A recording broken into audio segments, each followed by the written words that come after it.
Yo, it's your boy T.O. As you know, welcome to the Fade Podcast, your one-stop shop for everything TV, media, and film. Related. Do my intro.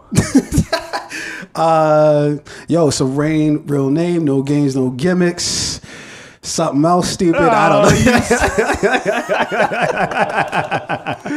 Son of a bitch. I got it pretty much on point. You fucked mine up. No, where did I fuck it up? It's the Fade Podcast, and one-stop shop for everything TV, media, and film related, along with any of the goddamn thing we want to talk about. Coming to you live, direct, Proof of Concept Studios. Damn, yeah, I did fuck all that up. You're right. Hey, listen. But we're not here to talk about that, okay? We're giving the listeners a little bit something different tonight.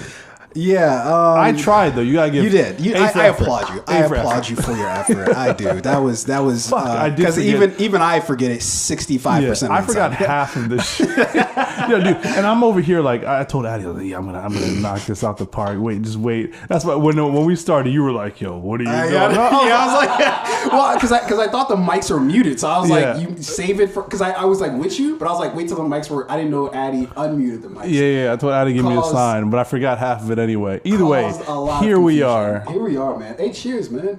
Toast. Another week, another podcast, my dude. Salud. Yes, salud. Look, man, we have no time to waste tonight. All right. Usually we get into pleasantries and shit. I want to jump into some shit that I really want to talk about. Okay. Do it. Accidents. I want to talk about accidents. I know, we were chopping it up before the podcast about some things, and we're swapping stories and stuff. Look. Today, I've been trying to get healthy, trying to keep myself in certain shape. Once you cross that 30 border, it's like, you can't play no more games. What are you cutting out? I'm beginning to cut out bread. I want to cut bread out of my diet. And so I'm not great, but I'm trying. Also, I'm trying to make sure that I make my food, right? Instead of... Stop ordering out? Yeah. Save a lot of money that way, too. You do. Save a lot of money, a little healthier on average. Are you tracking like your calorie intake and all that stuff? Not really, but not in the sense of like literally tracking it, but just being mindful. Being mindful, like how, okay, like, do I really need that bag of chips? Tracking your calories is the next stage because mindfulness, you're surprised at how much you don't know about food once you start to track your calories. Once you look at it, it's scary. Once you first get aware of like, holy shit, like trying to at least be somewhat mindful of what you're doing, you'll start like, so for instance, like cereal, right? I just thought like, okay, like as long as I'm not eating any like Cinnamon Toast Crunch or whatever, I'm good. Like pretty much all cereal is just like 800 calories to start your morning. Or like anything that says added sugar is just like, or you do something simple like, I'm just gonna, some pasta, add some like tomato sauce, maybe I'll add meat, maybe not, right? The other night, 1,500 calories. It's like, what the fuck? The other night I made potato curry, and delicious, but I was also like, this is a lot of starch, with the potatoes, absolutely. But look, going back to the gym, trying to maintain, stay in shape, things like this. Once you pass that 30 border, it's kind of like, oh shit, like I gotta make sure all the T's are crossed, all the I's are dotted, because if you slip up, that could stay with you for a while, and it's hard to get off that wagon when you're on. Next thing, you're wearing khaki pants and you're tucking in everything that you wear. Sure, you're wearing New Balances. Yeah, for sure. Yeah. Look, there are people who like vigorously fight against that. I embrace it. What? New Balances? Well, no. Like getting older and just becoming like that's what you're getting at, like the dad situation. Yeah. I embrace it because it's just like your 20s were one phase of your life, 30s are another. You're different vibe. Different game. I don't think there's anything wrong with the dad phase, but like you could be like the khaki pants, shirt tucked in dad, or you could be the dad that like when you drop your kid off at school, all the moms are like, listen, I will cheat on my husband right now. I'm ready for a divorce. I want to be signing that dad. The papers right now. I want to be that dad. But anyways, I'm at the gym. And it's the first time where I looked at myself in the mirror at the gym, and I was like, I'm making a little progress here. There's little things being done here, because usually it's that first like month that you go to the gym where you're like, I see nothing. This is useless. I don't fucking want to go anymore. Yeah, I remember that when I was in like the 9th grade. Yeah. This guy. You can't admit anything, can you? So you've gone to the gym steadily every week. I've been 4 or 5 days a year since like 9th grade. Yeah, like the gym for me, it is like literally a part of my life. Like it's for me, it's if I don't go to the gym, if I miss 3 days, I feel completely unbalanced. You know what?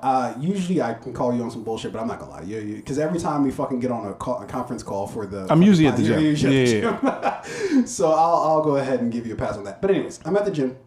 Getting it in, doing curls nonetheless. Just fucking ordinary curls with a curl bar.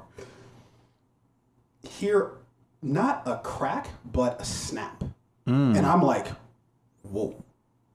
I don't know what's going on. This is the first time this has literally ever happened to me while working out or doing anything, And so everything just shuts down. I'm like, oh no. do you like feel weak? Do you drop the weight? I dropped the weight, but not out of weakness, out of just, I don't know what the fuck's going on, so I'm going to drop the shit that I'm doing, and I'm just going to sit here for a second, feel things out. Yeah.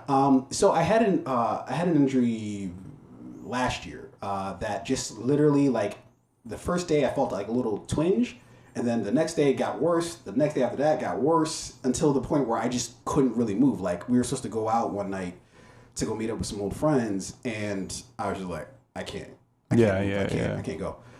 So as soon as it happened, that's what it kind of felt like. It felt like that kind of thing, but it was just so fucking scary because I've never heard like it felt like a snap. Like I just lifted the bar and just something just. Where was the injury? In your elbow, your shoulder? No, my spine. Your spine? It felt like my spine. Yeah, shit. So that's why I'm like, I had to just drop the weight because I was like, I don't know what the fuck's going on here. Yeah. Still hurts now, but I'm thugging it out. It's cool, moving around freely. But that's when you got to start to be more conscious of your form, like in all things. Like, and usually, but you're lifting the curl bar, right? So it wasn't as if. Did you lift the curl bar off the floor or off the rack? No. I was mid set. When this happened. So it wasn't as if I was like, I lifted with my back or something like that, and that's what fucked me up. Or no, nothing like that. I lifted like you probably should, with your knees, Yeah, that's a scary thing. When you do it, when you feel like you do everything right, and but then all of a sudden you still get an injury. Yeah. So what the fuck are you laughing about over there? What's happening? What's wrong over there? It's just funny to me because why is this funny? Why is my injuries funny to you? You're just it's like listening to a rookie in the NFL try to explain rookie in the NFL. Something to a veteran. Are you talking about injuries? Just injuries in general, because Jesus Christ, I was like, Jesus. So I've had a couple of injuries, in my day. Well, okay. Yeah. Welcome to the pros. Take some ibuprofen. Can I go over my illnesses with you guys? Can I do that without being chastised here? Yeah, Jesus. Dude, start doping like all of us. Yeah, I need to get I need to do the blood transfusion. Yeah, I use the guy that Lance used. But anyways, man, so it just hit me a little way, at the gym earlier today that not invincible, dude. Injuries can happen randomly. You could just be walking in and boom, just. Dude, and depending on your health insurance coverage, they can be really scary, or all injuries are scary, right? But depending on your coverage, it can be very scary. You're we're not going to talk about that right now. You're like, holy shit! My employment status changed last year, so let's just stay away from that topic. I don't want to think about that. Listen, I've been in that in between phase many times, right? Yeah. When you're in that in between phase and anything happens, you're like, yo. Is this a zit? Is this a pimple? What the fuck? Is this the ingrown hair? Oh my God. What is this? I need to go to the doctors right now. Or if you get up and you just feel weird, you're just like, fuck this. I hope this isn't cancer. Yeah. The simplest things. But when you have that coverage and you know you got it, you're like, I'm not even worried about that. I'll just snap it back in. Get hit by a bus, you're just like, it's fine, whatever. You're like, it's dislocated? Fuck it. Pop it back into place. I'm covered. Yeah, but it is interesting. When you do have health coverage, you definitely, at least I didn't, and I shouldn't say you, I didn't take as much advantage of it as I probably should have. I would go for my yearly checkup, but I wouldn't, go out of my way to, go to the doctor for yeah, things, you know, when you definitely should. Like, you have the fucking coverage. Just use it, you know? Yeah. Listen, we're going to change that shit now. Weekly visits. Weekly. Doctor's like, yo, I just saw you. I'm going to cross the line of, like, professionalism. Like, I need doctor. Let's FaceTime. Let's just talk every morning. Yeah, are you at lunch? Why don't you just do a podcast with my doctor about my medical issues? The whole podcast, like. So come take a look at this. Looking at your blood count, is it? What the fuck are we talking about? Anyways, I just wanted to get to that real quick. Look, man, this week I'm rewatching Rick and Morty. And I didn't understand why I wanted to rewatch it, but now I fully understand. It's actually helping me with some of the things that I'm writing right now, because it's for those who aren't fans or don't watch Rick and Morty, you're missing out, dude. The stuff that they're able to put into a half-hour animated cartoon, or I guess that's redundant animated series, I guess is how I should just tie that up. But for what they're able to like do put into that with the time that they have, it's fucking ridiculous. How intelligent the comedy is. How thorough it is with a lot of, and it's a show that deals with philosophy, which I love. You know, I love diving into these just weird scenarios where you ask questions that you wouldn't otherwise ask. I just love it, you know. So that's what I'm getting into this week. What are you watching this week? Are you watching anything? This week, Love Island. Is it still Love Island? So Sopranos. Sopranos season 6. I fell off of Sopranos quite a few years ago, and I actually just never picked back up on it. The same thing happened to me with Mad Men for a while. Like, I fell off of it, and then it was like a 2 or 3 year period when I didn't watch it, and then I was like, you know what, let me start it back up. That's a lie. With Mad Men? We're doing it. No, with us, The Sopranos, because we're doing it for the.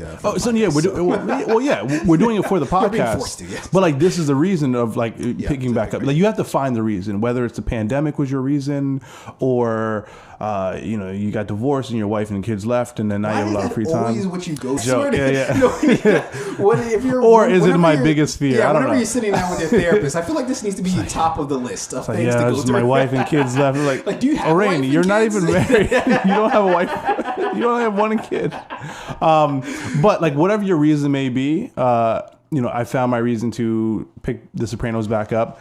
Maybe I'll feel differently about the show in later life than I did when I was 21, 22 watching The Sopranos, right? That's when it is old fuck. It's been a while, because I remember the last time I was watching it was not fresh out of college, but the year or two out of college. So around the age of 20, I would say 22 to 24 is when I was watching it. Yeah. So it's kind of interesting to have a different perspective on it than I would than the 20. Are you enjoying it a little bit more because maybe you understand a little bit more the nuance of it? I feel like some of the relationship dynamics between Tony and his wife, as they start to age in their marriage, and it's all right, family first, or do you focus on yourself, right? Do you even though you get married, you're still individual people. So do you focus on you, or do you focus on the family and keeping the family and the kids safe, and then all of the the business and implications that come with it? So I think you're definitely watching it at a different lens than you would be, for me at 31 than I would be at 24. So I'm watching that, and then UK Love Island, dude. Sometimes when you're home and I'm not by myself, but I'd be home with my lady, and we're just yo, what do we want to watch? Do we want to watch something serious and intense? Yeah. Or do we just want to watch trash shit from the UK where we don't even really understand half of the shit they're just saying because of the way they talk? And it's just funny and humorous. So we've been watching, dude, I'm telling you, give me one season. I'll watch. I actually meant to watch earlier this week, but I had a lot of shit. Give me one season, but you got to do it with your lady though. Yeah, we'll watch together. She watches her fair share of kind of trash TV. Yeah. Dude, watch it with your lady. It's just it's a fun thing to watch, of how silly it is, but sometimes how serious it can be. Yeah. So I don't know, we just have fun with it. It's a good waste of time. Yeah, for sure, man. Look, what I'm actually looking forward to this week, man, is Free Guy. Everybody's been talking about Free Guy. Yeah. It comes out in theaters this week, and they're officially keeping it in theaters. They're not doing the put it on streaming service or whatever. They're keeping it in theaters. So, are you gonna go see it? Dude, I already broke the seal with The Green Knight. I saw The Green Knight again, actually. Loved it even more. In theaters? Yeah. You saw it twice in theaters? Saw it twice. Jesus. Okay, so a little bit of backstory. Your financial advisor would be like, why? Listen, we've got goals. Well, the reason why I saw it twice, so a friend of mine, shout out to Dan, if you're listening, man. So, and it was pretty funny because they kept asking me the entire time, like, dude, you don't have to see this again. We can watch like something else, or we don't have to go to the theater at all. And I was like, no. You saw it as a part of a group. Part of a group, okay, yeah. So yeah, and I was telling them like it's the type of movie that you want to see more than once because you don't. It's hard to grasp everything that they're throwing at you because there's so many things are just like for one quick scene and then like shift to the next scene, but something significant to the plot might have happened in that scene that you might have either glossed over or missed. Yeah, I saw this movie too, and that's not true at all, right? Oh, so you got everything. You understand all the Easter eggs. I got you. This like quickness about the film, like this happens and then that happens. And, there are a lot of things. Okay, so for instance, with the Giants, it's a very slow movie. Fair enough. With the Giants, right after the scene with the Giants, New York Giants, or no, the Giants in the movie. Okay. Did you see something in between that scene with the Giants and whatever the scene was that followed it? Do you remember seeing anything? So immediately after the Giants, I know the Giants are walking off into the distance, and he's kind of like somewhat following the Giants. Right? You're wasting time right now. Just let me know. No, I'm backtracking. You're trying to. Okay. And then from there, after the Giants, is where he kind of like finds himself like in the forest, right, on his way to meet the Green Knight. Sure, absolutely. So in between that, there's like a brief like frame or a few frames of like a silhouette that I didn't even pick it. Even the second time watching, I didn't even pick it up. It was only the people that I was watching it that alerted me to like, oh shit, like, oh, this scene that, there's a brief moment right after the Giants that there was like a silhouette of like a woman or something like that. And I wonder what that meant. I was like, what scene? What the fuck are you talking about? I missed it even watching it twice. I missed it. So it was things like that happened, throughout the course of the movie. What did it mean? I still don't know. I haven't looked into it yet. Cause I haven't looked into it, but as I was having a conversation, so it could mean nothing. I'm sure if it was in the film and they went through the effort of putting it in there, I'm sure it meant something. Yeah, but in Godzilla, Millie Bobby Brown was in it, and her whole storyline meant nothing. Yeah, that's because the movie was trash and it didn't really care to explain anything. It was Kong versus Godzilla. Okay, fair enough. We need to move on. But so Free Guy comes out this week. Respect comes out this week. I'm not necessarily looking forward to anything next week. I don't think anything's really coming out next week. Free Guy just blew me because I didn't wait. Yeah, that sounded interesting. I had to stop. All of that sounded suspicious. Yeah. The film Free Guy and its theatrical release only definitely threw me for a loop. I won't say blew me. Oh, did it throw you, Arena? Did it throw you around a little bit? Manhandled you a little bit? Tossed my salad for a loop.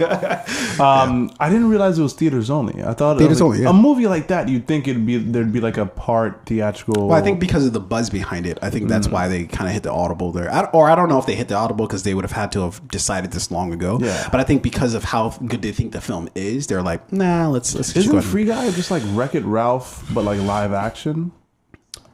Sort of. Because like Wreck-It Ralph, he was like a video game character. He broke free from like the video game world to like save their world and whatnot. And like Free Guy just seems like he's a character in a video game that like he becomes aware of his existence, right? Right. That he's a playable character or a non-playable character in a in like a video game. That would suck though, because at least Wreck-It Ralph was like the main character. Yeah, could you imagine if you're a non-playable character?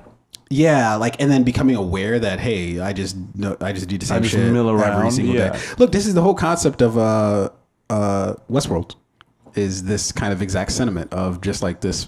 Oh, you created me just to do nothing, and I just have to keep repeating that, and then I become aware that you created me to do nothing. Interesting story, but we're pressed for time. So so I'll I wonder if that's how we really are, because you know how like, do you remember that study? This is completely random, but like I think it was scientists at like Berkeley or fucking Berkeley of California or Yale did a study, and like they concluded. Are you just throwing out schools? No, I think it was either literally Berkeley, California, or Yale. Like Berkeley, but like there was a study that said like there's a 50% chance that our existence as we know could be a simulation. Sure. And honestly, like after like watching like Westworld and diving into like this whole idea of like the many worlds theory and all this other stuff, honestly, wouldn't surprise me if that were the case. Look, and people bash religion, right? They bash it or the idea of like God, right? Maybe. Yeah, both bashing religion and just like the concept of God, right? When really we don't fucking know. We don't know what's going on. Like for all we know, God could be a fucking toddler in their room playing with some shit, and we're just like a fucking germ, you know. Who's the guy from Dragon Ball Super? Oh, like what the you mean like the source, like the like the fuck Zenny, Lord Zenny. Yeah, just fucking some dude just dicking around like with just like infinite power. This is awesome. Yeah, I'll destroy your universe. That would be fucking insane. That would be a blower. And could you imagine the day we find that out? Yeah, and then your whole life you've been worried about like paying your bills on time, your credit score, and just shit like this that. fucking child is just really like, we'll just go ahead and What's the first thing I would do? I don't think I would change that much, because I would definitely do a drive. We've got to cut a topic because this is going to be a way longer conversation than I'm intending for it to be. But I wouldn't change anything, because that ultimately doesn't change our perspective. And what I mean by that is, if we were to find out that there's some like omnipotent, not necessarily creator, but just like a fucking thing that's just like, yeah, I'll just go ahead and delete your universe, and then like we're done. What does that really change at the end of the day for us? Does that change our purpose in the lives that we've built for ourselves? No, like you could still live and be a good person. You could, because all the same rules apply. Know that it's out of your hands. Exactly. Right? Or what does it really matter? You know, like what does that change? Why I should do certain things or be a certain way? If I find out that there's a creator or there's a like no. You know what I would want anything. Though? I would immediately want like all the like super religious people to shut the fuck up.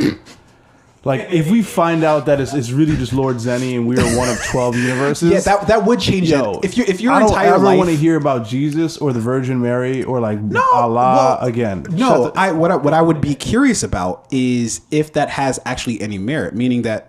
Was Jesus like an extension of this being? Maybe this being was just like, all right, maybe I'll try to figure something out, try to make things better for you. I'll give you guys this dude Jesus. He can walk on water, you know. Surely that'll appease the folks. Yeah, but he's not as powerful as Lord Zenny, so it's like. But he is his like, let's just say he's his assistant on Earth, right? Like he's his like, just go ahead and talk to them real quick. You know, they'll believe you. Sure, but Tom Brady won kill him like 6-7 Super Bowls. So I mean, like, but it is interesting though. It's like, you know, if this creator gave us like Jesus as like his representative, like, guys, all right, fine, whatever, you're crying, I'll give him Jesus, right? He's not all powerful, but we kill him immediately. We immediately kill him. Like, fuck this guy, he can't really do shit. He could just come and talk to us. No. I mean, he did according to the Bible. Did he rush for 1,000 yards last season? Like, that's all I care about. Why 1,000? That seems like a very low bar to that's like the threshold for like a good running back. It's like 1,000-yard season. So curing leprosy, that doesn't matter. No, bro. How many fantasy points are you gonna give me? Okay, we need to move the fuck. This is how we waste. So you don't want to know at the end of the podcast when we're like, man, how did we waste all this time? This is exactly what. So we're gonna kill one of these stories on the back. Well, first we need to jump into this Suicide Squad, man. Let's do it right now. We need to talk about Suicide Squad. Okay.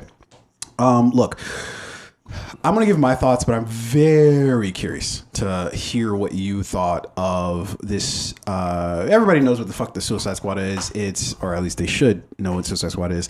It's a band of villains who the government gets together and says, hey, do this shit for us or we're going to kill you. They're like, all right, well, that sounds like not a choice. So I'll go ahead and do the thing for you. And this is the second of the live action Suicide Squad movies that we've gotten. The first one sucked. Let's just never mention it. This is sort of like a soft reboot of the series. It doesn't necessarily erase everything that happened before, if not like in a true sense of literally they just ignore it, but they literally basically erased it within like the first 5. Hey, spoiler alert for anybody who might be worried about spoilers, might not want to listen to this podcast. In general, don't listen to this podcast if you're concerned about spoilers. Okay, we will spoil everything for you. But yeah, within like the first like 5 minutes of the film, they basically erase everything that happened or not erase, but just did away with everything that happened in the first movie. I was surprised at how quickly. It's like when the movie started.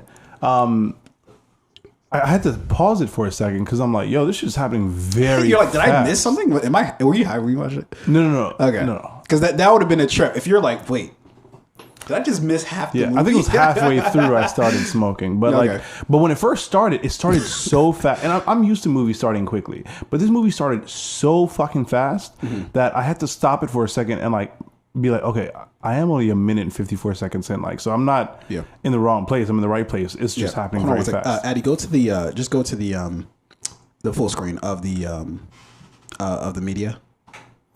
Cool. So, my initial thoughts about the movie, right? That's what you're looking for here. Overall, I think this movie was entertaining. I think it was fun to watch. I appreciated the fact that this movie didn't take itself too seriously. There were lots of moments throughout this film that seemed like just so gimmicky. I remember when so it was Bloodsport played by Idris Elba, Peacemaker, and Polka Dot. They were all going to save Harley Quinn, played by Margot Robbie. And like it was just so like I remember they were like running across the street, and it just seemed like, yo, we have no idea what we're doing. We're just gonna Rick Flag obviously, but like I remember the scene of them like running across the street, kind of like they're in like a cheesy do-it-yourself kind of movie, right? Yeah. And I really liked how again the lightheartedness about the film. Like in Margot Robbie, like she had that storyline, right, where she's like, after she kills the president of that country, and she's like on her mission to break out of the jail, and she's killing all those people with the staff that she got from, what was that guy's name? Javelin, right? The animated characters and the flowers and whatnot. Like, I feel like in those moments of the movie, like you realize like this film is not taking itself too seriously. Yeah. It's really just meant to be like a great watch, have fun with this stuff. But we're still trying to tell a story here. Yeah. So I appreciated that. Are you going to take anything away from this movie? Are you going to learn a deeper part of yourself after having watched this movie? Yeah. Is it going to bring you and your loved ones closer together? No. You and your loved ones closer fucking together. Not. But are you going to have a good time watching this movie if you really don't think too much about it? I think so. Now the curious part that I would have with your assessment is how am I trying to say this? How would you rate the movie? And go on extended, because I actually need to hop over in the control list real quick. So go on extended take with this. So how would I rate this movie, right? I think the first thing you have to do is take a step back, right? Because we're not going to rate this movie in the same way that we would rate The Green Knight or fucking Gone with the Wind, right? Have you ever even watched Gone with the Wind? I think my mom made me watch it at a point in time. I remember my mom had this like poster of the film in her bedroom when we were younger, but I don't even really think she like watched the whole thing. I just think it was like a poster that they had at like the flea market, and it was like, you know what, fuck it, I'll put that on my wall. But like, you're not gonna rate this movie in the same way you'd rate a more like serious, dramatic like film with a real story to tell. I'm looking at this film, I'm rating it against the last one. I'm rating it against like some of the other superhero mashup films, right? Infinity War, Endgame, Batman vs Superman. I'm rating it against those things. So in that category, in this like superhero genre, right? but like the misfit superheroes, right? Yeah. I mean, this movie way better than the last Suicide Squad. Well, okay, so I guess what I'm really trying to get at is I would give it a B plus. Okay, B plus, but like say on Rotten Tomatoes, the last I checked, it was rated like 91% or something like that on Rotten Tomatoes. Do you think that it holds up to that score? Again, like if we're rating this like as just a film of all films, probably not. But if we're viewing this film in its genre of film, putting it against some of the other like superhero mashup movies, do I think like this is maybe one of the better movies of this kind that I've seen? Definitely. So like again, I'm looking at this, and I look at it at the same light that I look at The Boys. Yeah, right on Amazon.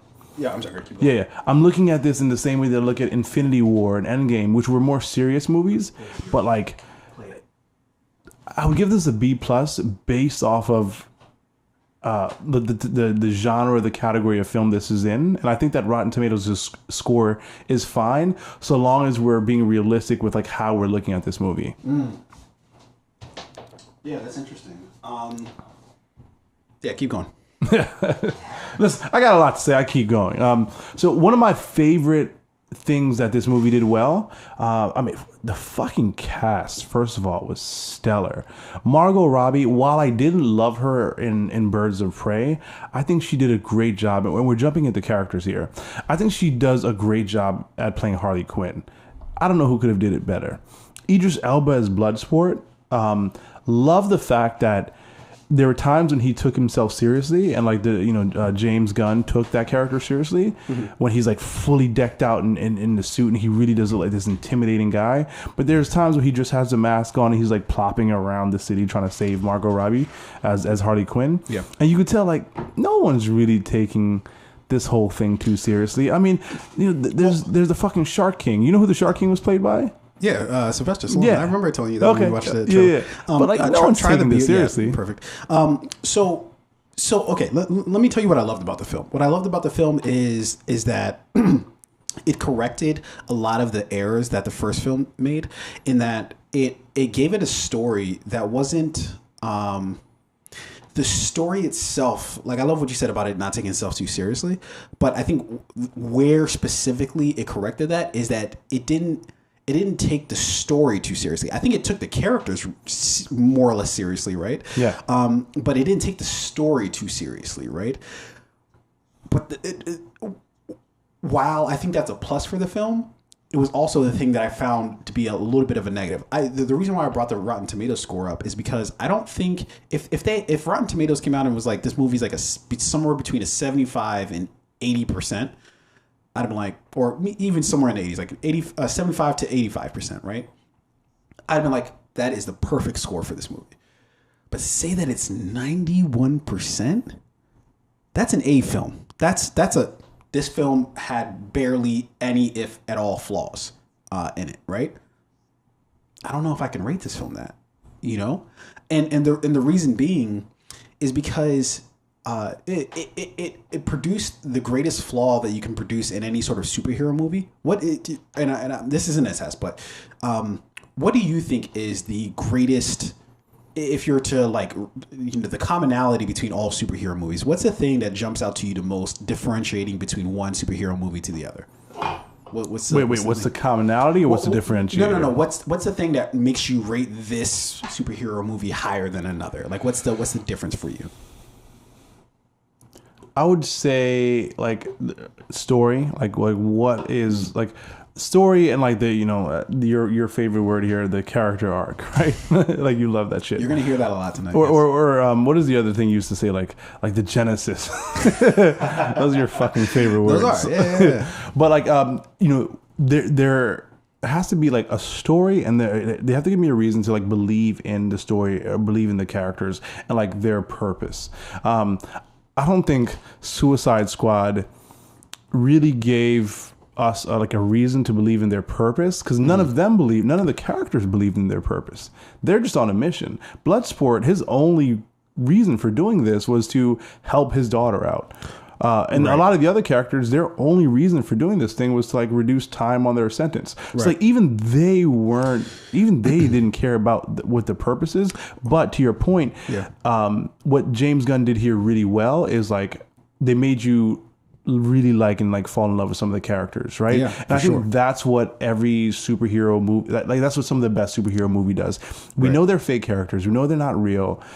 We know that like, you know, these are superheroes that are, it's all fantastical, but can you humanize them in a way that like I can identify with and like I can, you know, I can form some type of bond with the characters of the film. Absolutely. And I for the most part, wholly like agree with what you're saying, that he did a good job at humanizing the protagonist of the film. The fatal flaw that he has, though, is for me, and so shout out to Lessons from the Screenplay, even though you know you didn't.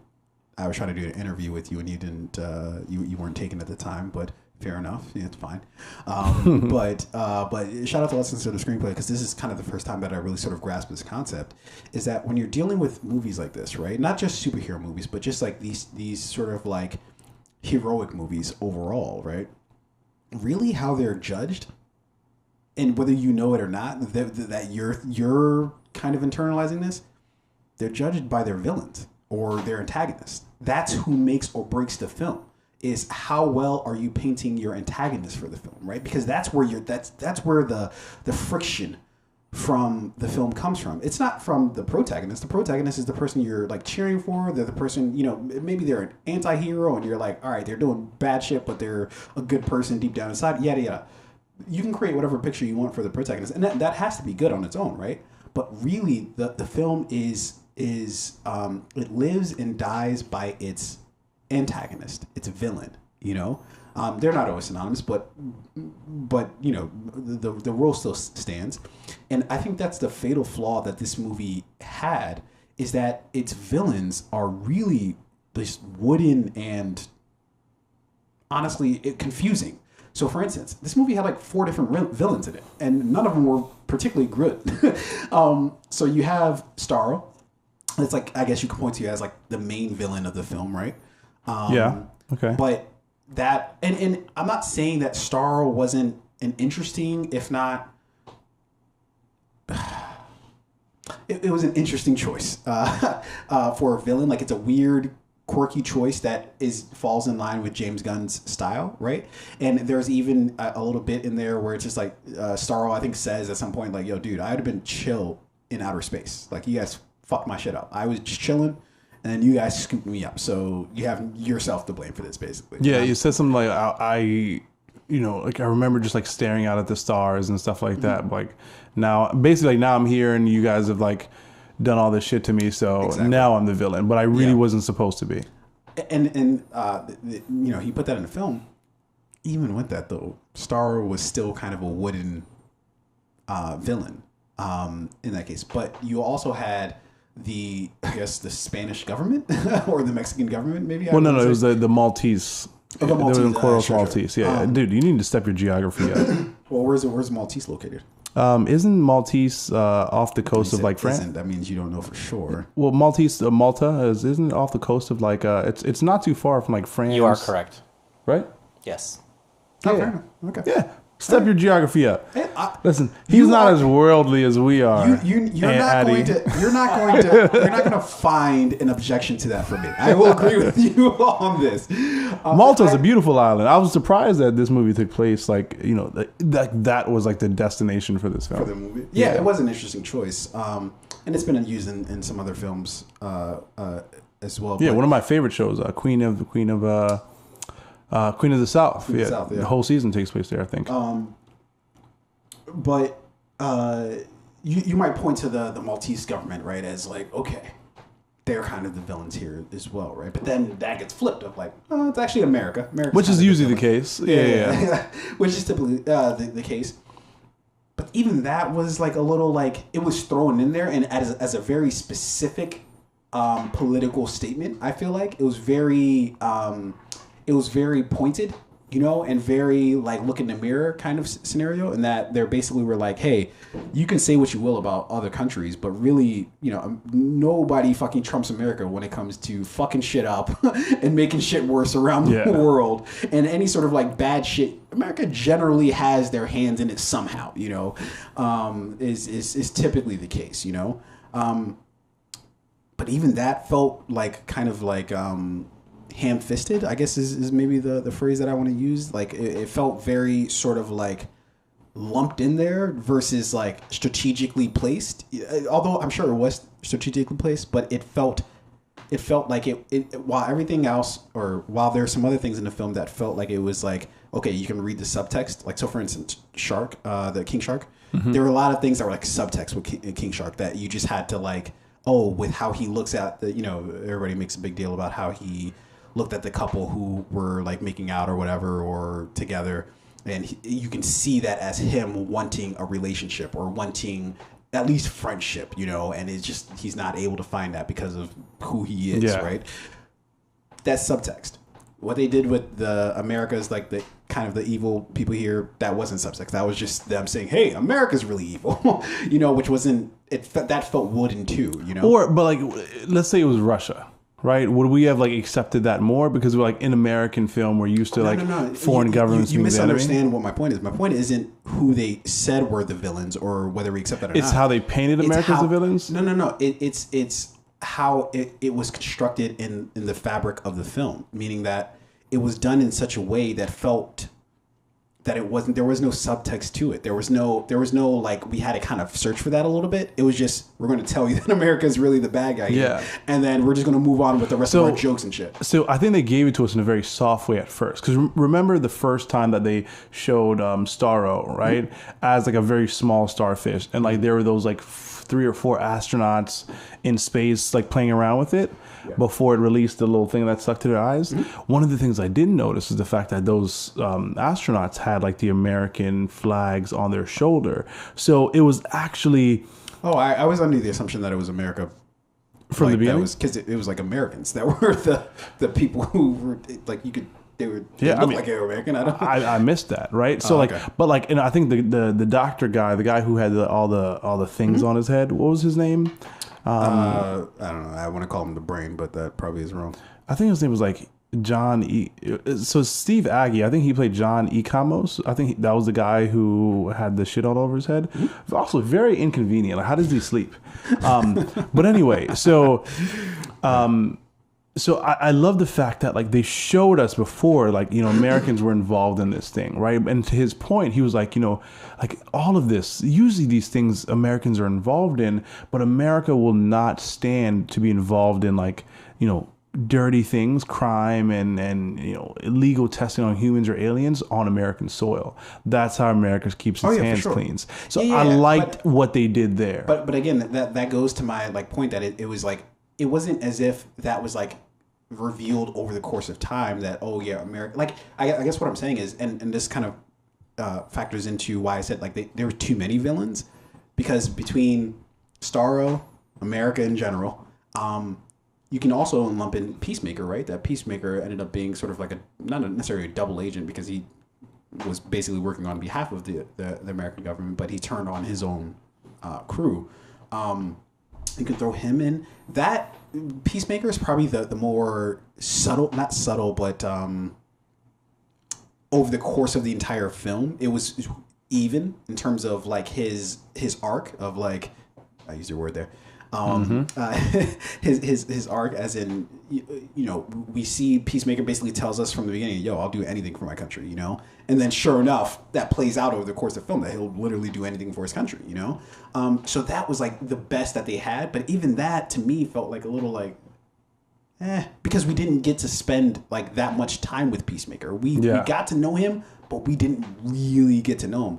And I guess you can. I'm trying to think of who else might have been a villain in the film. The dude with all the shit in his head. And again, I forget his I don't necessarily think he was as much of a villain as he was a like, you know, a scientist who cares more about science than like what it costs. Like, he'll pay any cost in order to see what happens. What do you call that? That's to me that like if you're willing to do evil shit and you don't really care. It's McDonald's. Yeah. You know what I mean? Listen, we don't care how the meat is made as long as it's $3.99 for the whole meal. Exactly. Right. So I all of them together.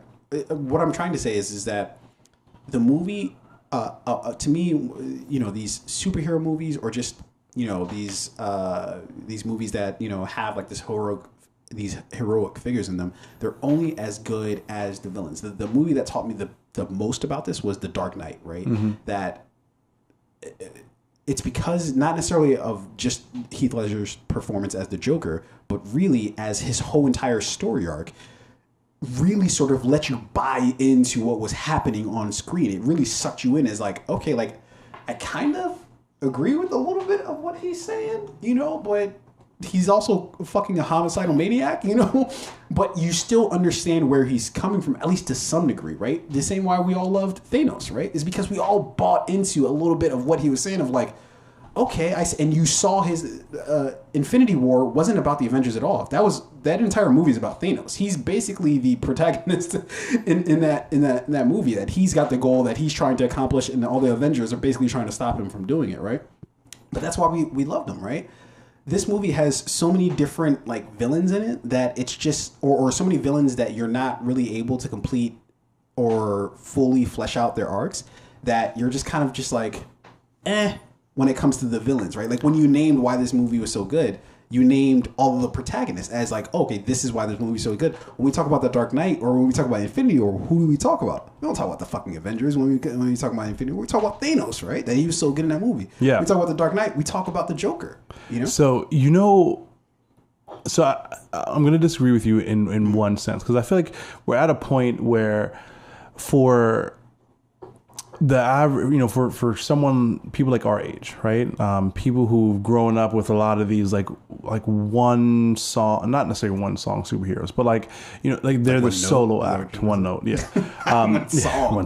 It's a lot of time to be given somebody. But like these like one note superheroes, but like that's the wrong term because Superman isn't a one note superhero. Spider-Man is a little bit. Superman's kind of in a little bit of like, you always know he's going to save the day. He's going to overcome whatever adversity he faces, right? Sure. Same thing right? But like, so we've grown up with all of those guys. But I think we're at a point now in like a lot of these superhero genres where we don't really expect the hero to be as unflawed as Superman is, right? Take the boys, for example. Giving them complexity, I guess, is making them three-dimensional instead of two-dimensional. Yeah. We didn't like the boys because of the villains. Like there was no one villain. No, but that's why I would disagree with you. We do like, for one, everybody is just completely infatuated with what's the dude? Homelander? Homelander. Everybody's infatuated with Homelander, right? Because he's just fucking a weird fucking dude. First of all, he's a homicidal maniac, and also too, he's complex. He is evil, no doubt. But it's complex because of his backstory and what he was made to be, or what he's even imagined to be, versus like what he actually is. Yeah. But I would also argue that there actually aren't. And I don't want to say this because it's going to bite into a little bit of what I'm going to say later, but I'm not convinced that there really is a true sense a hero in the boys. I think everybody's kind of like middle of the road at best. Yeah, and so that's my point, right? Like, why did we love the boys? I really liked it. You really enjoyed it. It's because Homelander was like the most notable villain, right? You also had Stormfront, right, who was like this like Nazi racist, right? We came to find out that. And then you had like Madeline Sitwell, who was like this like easy to hate corporate CEO person. Can you tell me why that The Boys is wildly different than the Suicide Squad movie we just got? So I think they're oddly similar, right? No. They're similar in the sense of what you're like the point that you're making. What I'm saying, the biggest difference though is that you had an entire season or two seasons now. Yes. One is a show, one is a movie, right? Yeah. You have a long time to work that out, so you can fully flesh out all of the characters. That is true. All I'm saying with Suicide Squad is the reason why I don't think it deserves the 91% it's got on Rotten Tomatoes isn't because I don't think James Gunn made a great movie. It's because the thing that I find most important about these type of movies was the thing that kind of felt like it got like a second second fiddle. It played second fiddle to everything else.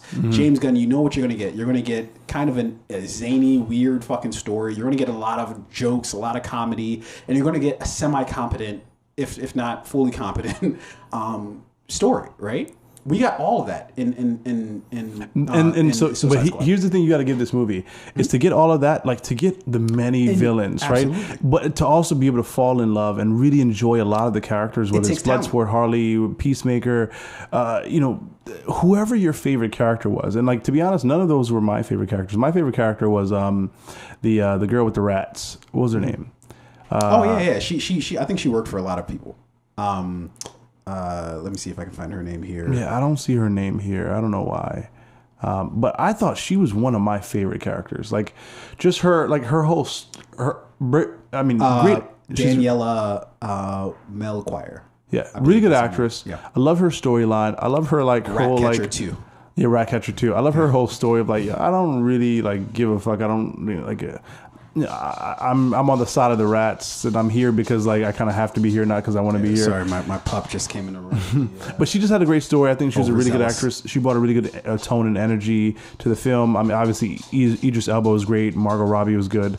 But to sum everything up, the reason we like The Boys is because like there's no like one true villain, but there are a bunch of really interesting characters you can grow to love. I feel like this movie was able to do in 2 hours and 12 minutes what The Boys is able to do over the course of 2 seasons. Like, I really, really enjoyed a lot of these characters, even fucking like ones who only lasted a moment, like TDK and the Javelin and Pete Davidson's character, like Blackguard, the Weasel. But again, like I think that's what I'm saying. I'm not saying that he did that poorly or like you didn't follow up. I think I fell in love with the characters as much as everybody else did.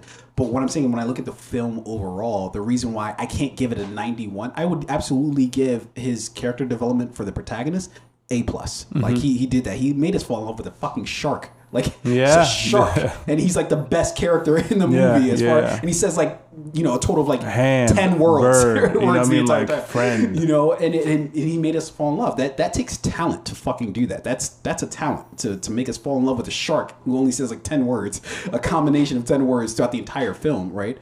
But looking at the film overall, how I judge these superhero movies is really by the villains. How well the villains are thoroughly fleshed out and conveyed to us. And I don't think that was done well by any stretch of the imagination with this movie. That's all I'm saying. But I would still give it a decent rating. Yeah. I just don't. I guess when I started seeing all the scores for it, I was like, oh shit! Like I was like looking for certain things in the movie. Then when I saw the movie, I was like, I don't understand the score. Like I get like somewhere between a 75 and 85. I get that. 91. The villain has to be top notch for me to give it anywhere that much, approaching it. And I think we're going to start to see more of that shift, where it's going to shift away from like these like singular, larger than life, like how do we beat this guy type of villain, like the Thanoses, the Banes, the Jokers, like those type of guys to God, I hope not.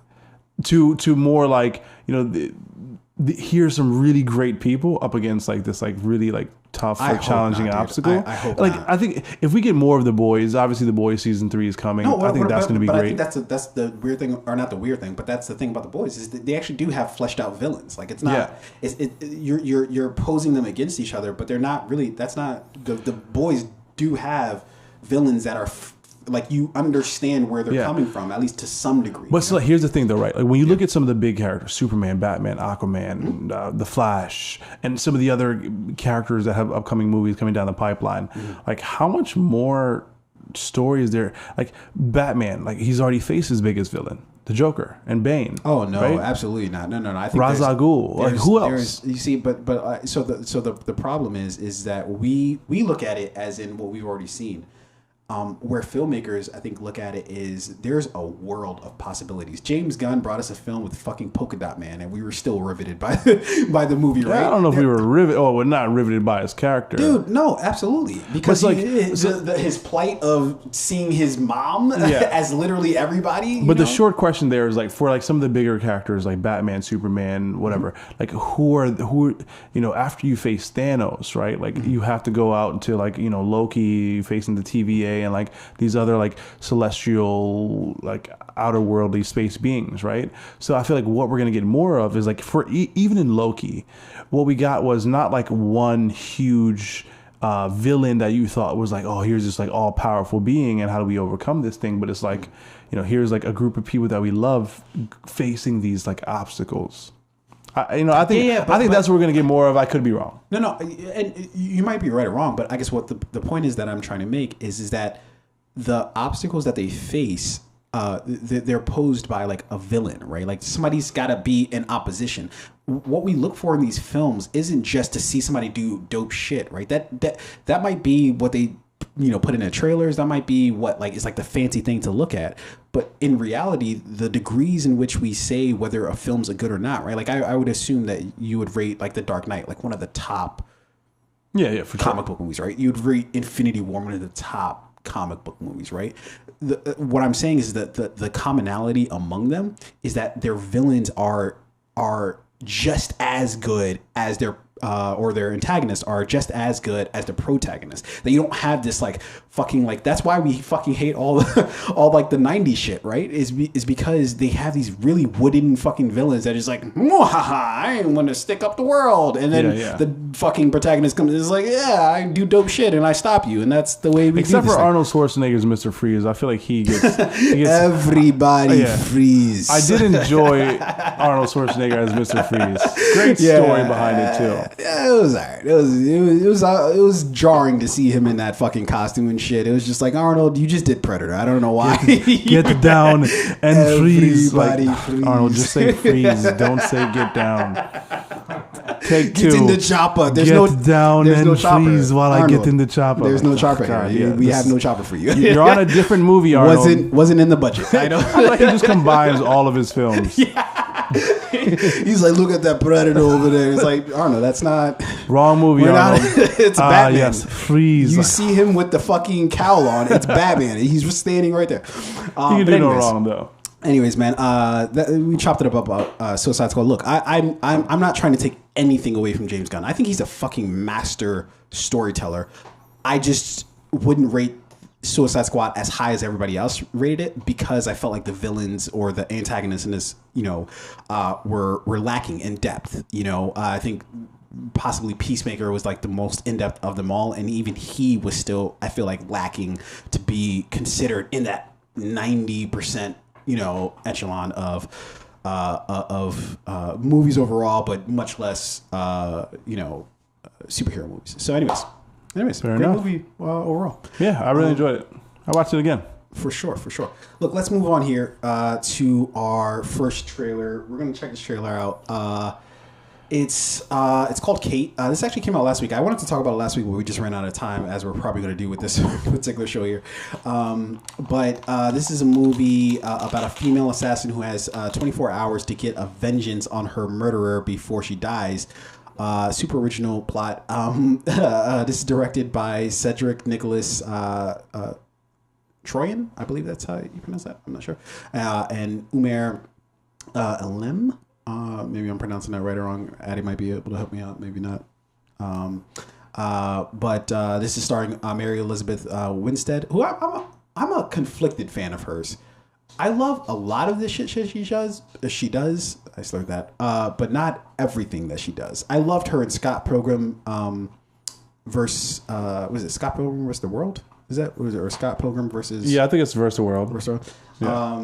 And some other shit that she's done, but there's other shit that I see her in that I'm just like, nah, that was okay. But anyways, Woody Harrelson, Michael Huisman, and Eliza Rotaru. And this comes out September 10th of this year on Netflix. Let's check the trailer out. You already hate this movie, I'm not gonna lie. But I'll give it a chance. Here we go. Jesus, Kate, what happened to you? I missed. I think I was poisoned before the hit. V, who was the target? The grand honcho of the Yakuza. How much time do I have? 14 hours, maybe 15. Kate, it's gonna be okay. You won't get any more questions from me. Why does she mess up his office like that? She likes to be alone. Who are you? I'm Kate.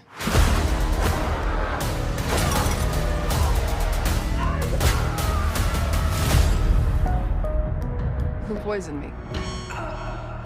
I only followed us. Whose orders?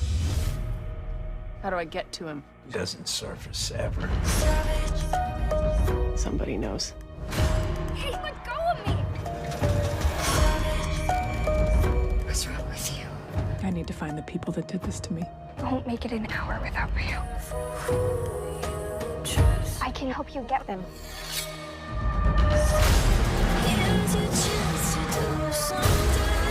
They're gonna know I was here. Who? Everyone. Kate, you're like that person in a nightmare. Take no shit from no dudes.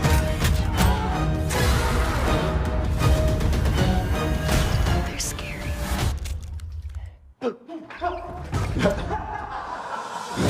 Just a total killer, babe. Thanks. How much time do we have? Not much.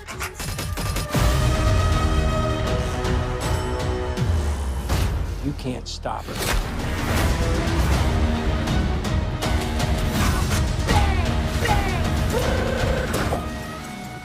Great shot.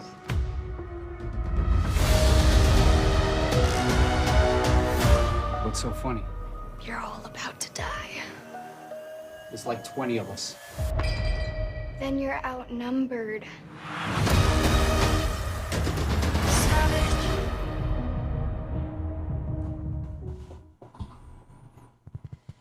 That was Kate. Initial thoughts. Yeah. I just feel like we've seen a lot of this movie already, right? I mean, obviously, this is from the producers of the Atomic Blonde, right? Yeah. We recently watched Gunpowder Milkshake, and I feel like you recently watched. You didn't watch it? No. Did we do a review on it? No. No? Okay, well, I watched it. And I feel like this is stealing a bit from... Addy, go to the one shot for a second. What is the movie with fucking Keanu Reeves? Oh, John Wick. What the fuck? Yeah, John Wick. Sorry. And I feel like it's also stealing a bit from... There's a movie called The November Man with Pierce Brosnan, where, if I'm correct, it kind of follows the same storyline of a guy who gets sick or dies or like has like a fucking rhinoplasty or like a fucking... He has some type of surgery. Well, I think he dies or he gets sick and he has a short period of time to live, and he has to, like, basically, like, you have to kill the people who killed you or tried to kill you before you die. We've seen a lot of this movie already, and I don't know if this particular movie, based off of this trailer I just saw, does it enough for me that like they've like pushed this style of film forward enough for me to say like this is a great movie. No, this just looks like a lot of what we've seen before already. Yeah, I don't think that's the intent for the movie, right? Like, I don't think they're looking at it as like, oh, you're gonna look at this and think this is way better than Atomic Blonde. I think they're like, yeah, if you like the Atomic Blonde, you're gonna like this too. This doesn't feel as much like it should be called Kate, or like it should be called like Karen Fights Back. Why? I mean, like, I understand. I feel a funny joke, but yeah, this is like all the Karens fighting back. Like, you know what? Like, we're not just Karens. We're not gonna call the police. You're gonna have to call the police on us, and they're shooting everybody up. What? Addy liked that joke. Do you like the joke, or you just? What is the? No. Listen, It did what it was supposed to do. There's no way. It got a laugh, though. Look, there's no way any Karen would be matters, about that life. No, there's definitely. Look, you got the people out in where the fuck were they? Kentucky or some shit who ran up on the protesters with like a 9 and like a fucking Uzi or some shit. Yeah. Were they older or like an AK or some shit? So yeah, I think Karen's as long as they knew they were going to do time in jail, which is pretty much a given. The mayor, I believe, of this was in Michigan recently, like gave them a, what is it called? A pardon, actually. Oh, yeah, for the people. Yeah. Yeah, for sure.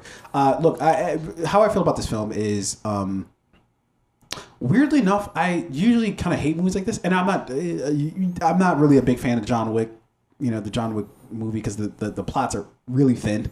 We just got done watching Jolt. Wasn't a fan of that. Nope. And it's not at all because because I'm sure there are going to be people who are like, it's because that's that woman. No, I just don't like these. I just told you I don't really fuck with the John Wick movies of the world, right? Yeah. It's because the plot is usually like fucking paper thin. Like there's usually not that much plot there, and there's usually a lot of fucking violence. We just finished talking about Suicide Squad. I kind of didn't really care for the violence in Suicide Squad, right? Like I feel like my brain's just like shifting, where it's just like as soon as I see like a lot of violence, I'm like, oh, that's kind of all you got here. You don't really have too much else. You definitely don't like violent stuff. I'm starting to realize it's not that I don't like violent stuff. I just like violence for a reason. And it seems like with a lot of the movies that are coming out, or not that are coming out nowadays, but like these type of movies, it seems like violence is the reason why everybody's there. Where I'm like, well, like make it make sense to me. Like, give me a reason for, like, if I can see, I don't know. I don't even know what way to describe it to make it sort of make sense. But like, if I can see a scenario where this type of violence is warranted, like if it's like a war movie, like this is like, we're just like, if this was like fucking Game of Thrones, right? Where we're seeing Battle of the Bastards, right? Yes, give me all that shit. Because it's like, okay, this is all they built up to this, and I understand it, and it's necessary, right?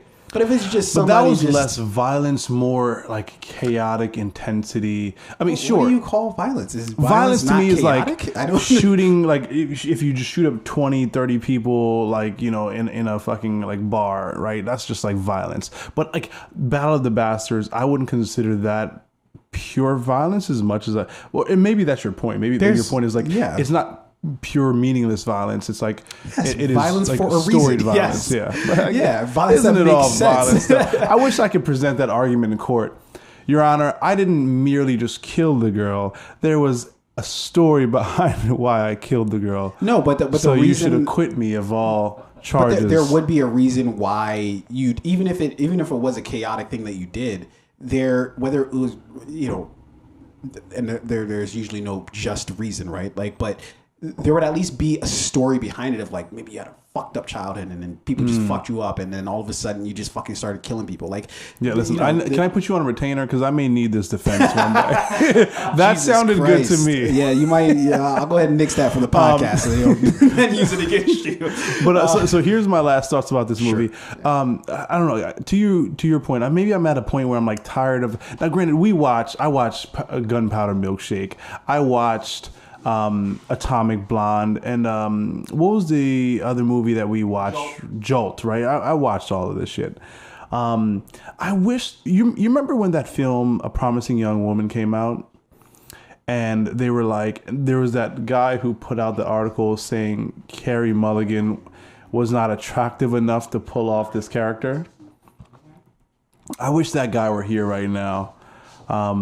And this is, listen, I'm going to get canceled for saying this. Oh, Jesus Christ. But think twice, speak once. I'm tired of seeing these unattractive women in these, standalone action films. Bring the sexy ones back. Fair enough. What do you?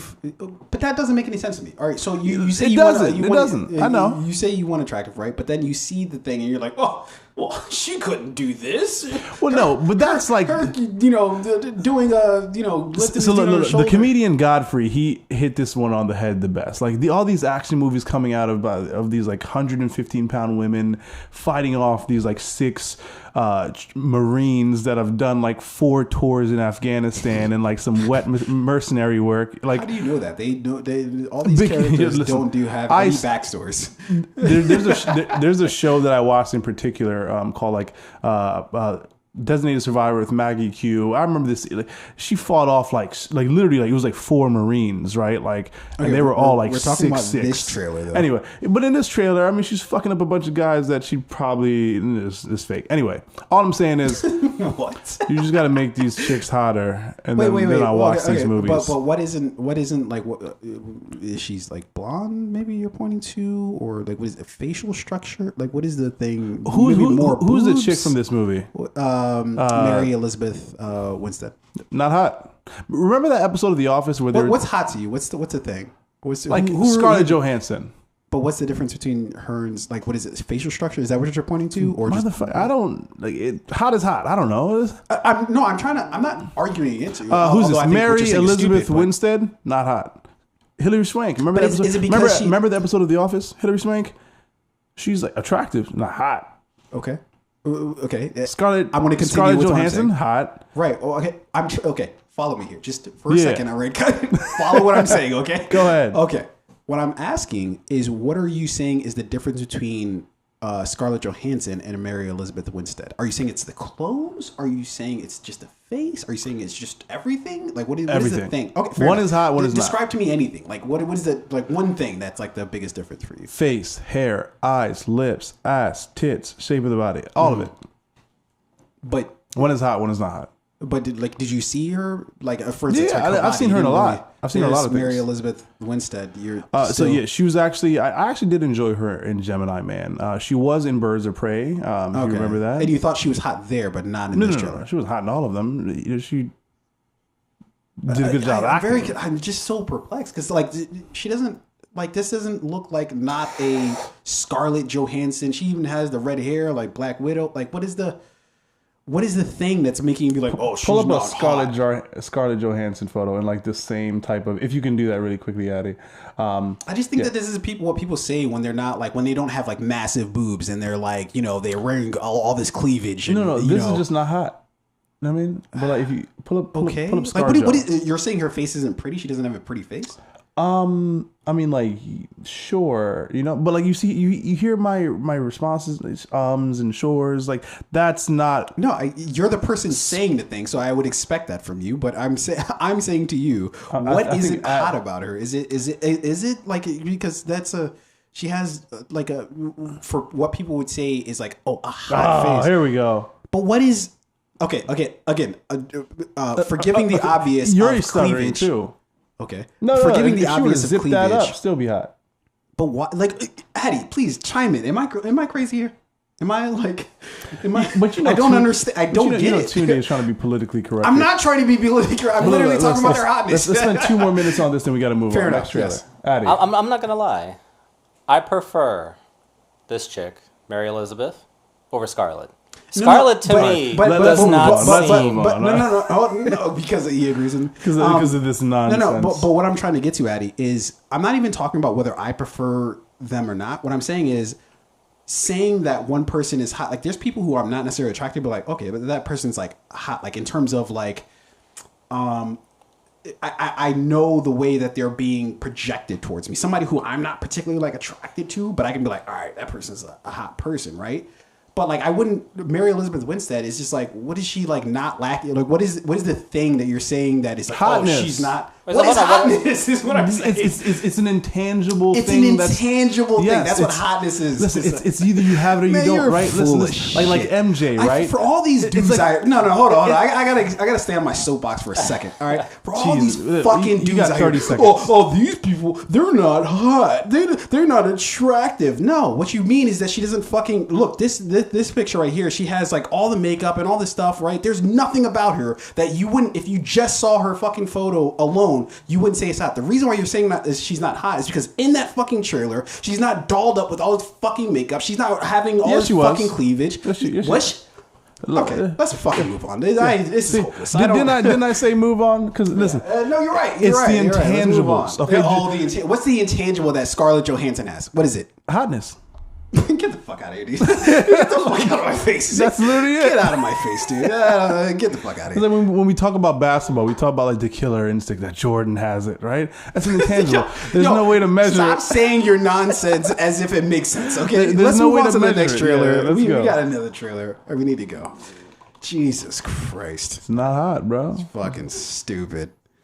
All right, we've got a journal for Jordan. Now, look, I don't really know anything about this film because I literally just it just popped on my radar today. But this is about a First Sergeant Charles Monroe King before he is killed in action in Baghdad. Authors a journal for his son intended to tell him how to live a decent life despite growing up without a father.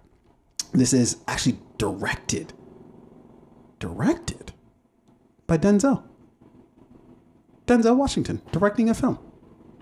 I don't know if this is the first thing he ever directed, but it's certainly the first time that I heard about it. And this is written by Dana Candy, John Burnham, and Virgil Williams, and the stars, of course, Michael B.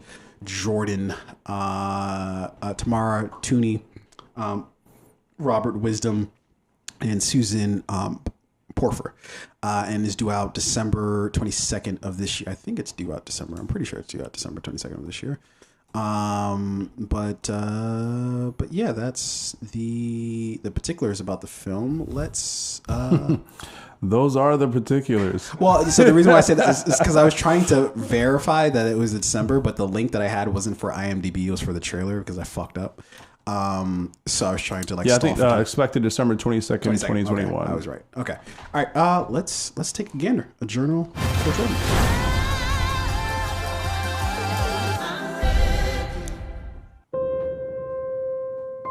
I really am glad you're here. I just want you to enjoy your weekend. Why is it always a light-skinned chick that he's in the movie with? It's a little suspicious. You taste like oregano. It's like how Will Smith is always opposite of a Latino chick. You need to put all that away. I haven't had my coffee yet. Excuse me. This guy's fucking eating weights. Dear Jordan. Yeah, he's been getting jacked for every movie. Just take one Definitely look at don't your say Even mother. his animated Marry movies. me. Jacked. Yes. He's just doing voiceovers. That will What if? tell you what I think beautiful is.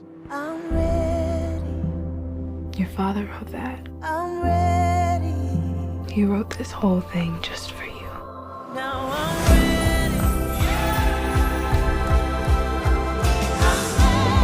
Love is a choice, Jordan. And real love means you have to sacrifice. But pain is temporary. Real love lasts forever. But remember, Jordan, you have to fight for it.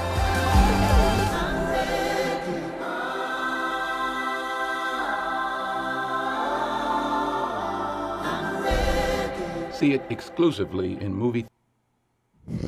Oh, you gotta have the Denzel voiceover at the end. Off? How dare you, Addy? I'm joking. Yeah, I don't know if he actually got it off. What are your thoughts? A journal for Jordan. Here's what I love about Michael B. Jordan.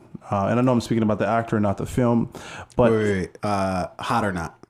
Who, Michael B. Jordan? Yeah. Hot. He's hot. He's hot. Good looking Why guy. is he hot? You see his chest? Wait. So the body. That's what you're saying is what makes him hot. I guess. I don't want to talk about his dick. I never seen No, it. talk about his face. Does he wearing makeup? Like, what is he? I don't know. He's hot. He's a good looking guy. But I know I'm speaking about the actor for a second and not the film, but I love Michael B. Jordan's range. He can give you the action. He can give you the Killmonger in the Marvel film. He can give you the more like storied characters in like a slower, more like heartfelt, compelling film like this. His range is wonderful, which is why he's one of the leading men in Hollywood. Sure. Does this film look good? I think it looks like a really good story. I'm not sure if Denzel said at the end, this is only in film or only in theaters. Yikes. Now, yeah, sorry. It's only in theaters. Yeah. I know why they had Denzel say it at the end, because you trust Denzel for sure. Yeah. Listen, if Denzel says it, you're not gonna like hear the PA on the film be like, "Hey, only in theaters." You're gonna be like, "I don't give a fuck." All right, cool. But you hear Denzel, you're like, "Oh, okay, maybe I gotta go out to theaters and watch." If it was anybody else, I wouldn't. Yeah, you can't trust it. I wouldn't think twice. Yeah. But if Denzel said it, I'm like, I'll consider it. Maybe. Yeah. But I'm still leaning towards I'm not gonna go see this in theaters. I look, and people may look back on these things because our audience isn't big but growing. But other people might look back on this like true, like, cinephiles or whatever the fuck they call them, might look upon this and be like, "Yo, you're a piece of shit," because I say the words, if it's not a major action movie, I don't need to see it in theaters. Right? Like, people may look at me like I'm a piece of shit for saying that, but that's just the fucking hard truth. That's my truth. Okay, I don't know if that's anybody else's truth. That's my truth. If there's not fucking huge explosions that I need to see a big fucking IMAX screen for, why the fuck am I in the theaters? I got a fucking dope ass sound bar. I got a fucking giant 65-inch fucking TV at the crib.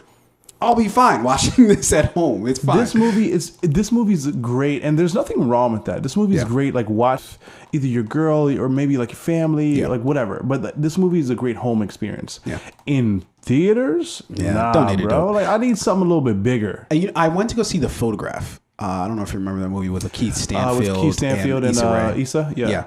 I went to go see that in theaters, and I just remember sitting in the theater like, oh, there was like no point to me seeing this in theaters. There's 0 point to me seeing this. You saw that in theaters? Yeah, it was like around Valentine's Day, and we were just like looking for. I forget. Yeah, your financial advisor is like Tunde. You saw The Photograph and you saw The Green Knight twice. Well, my financial advisor has other things to worry about other than the fucking me seeing a couple movies. His clients doing shit like this. Yeah. He's gonna drop you.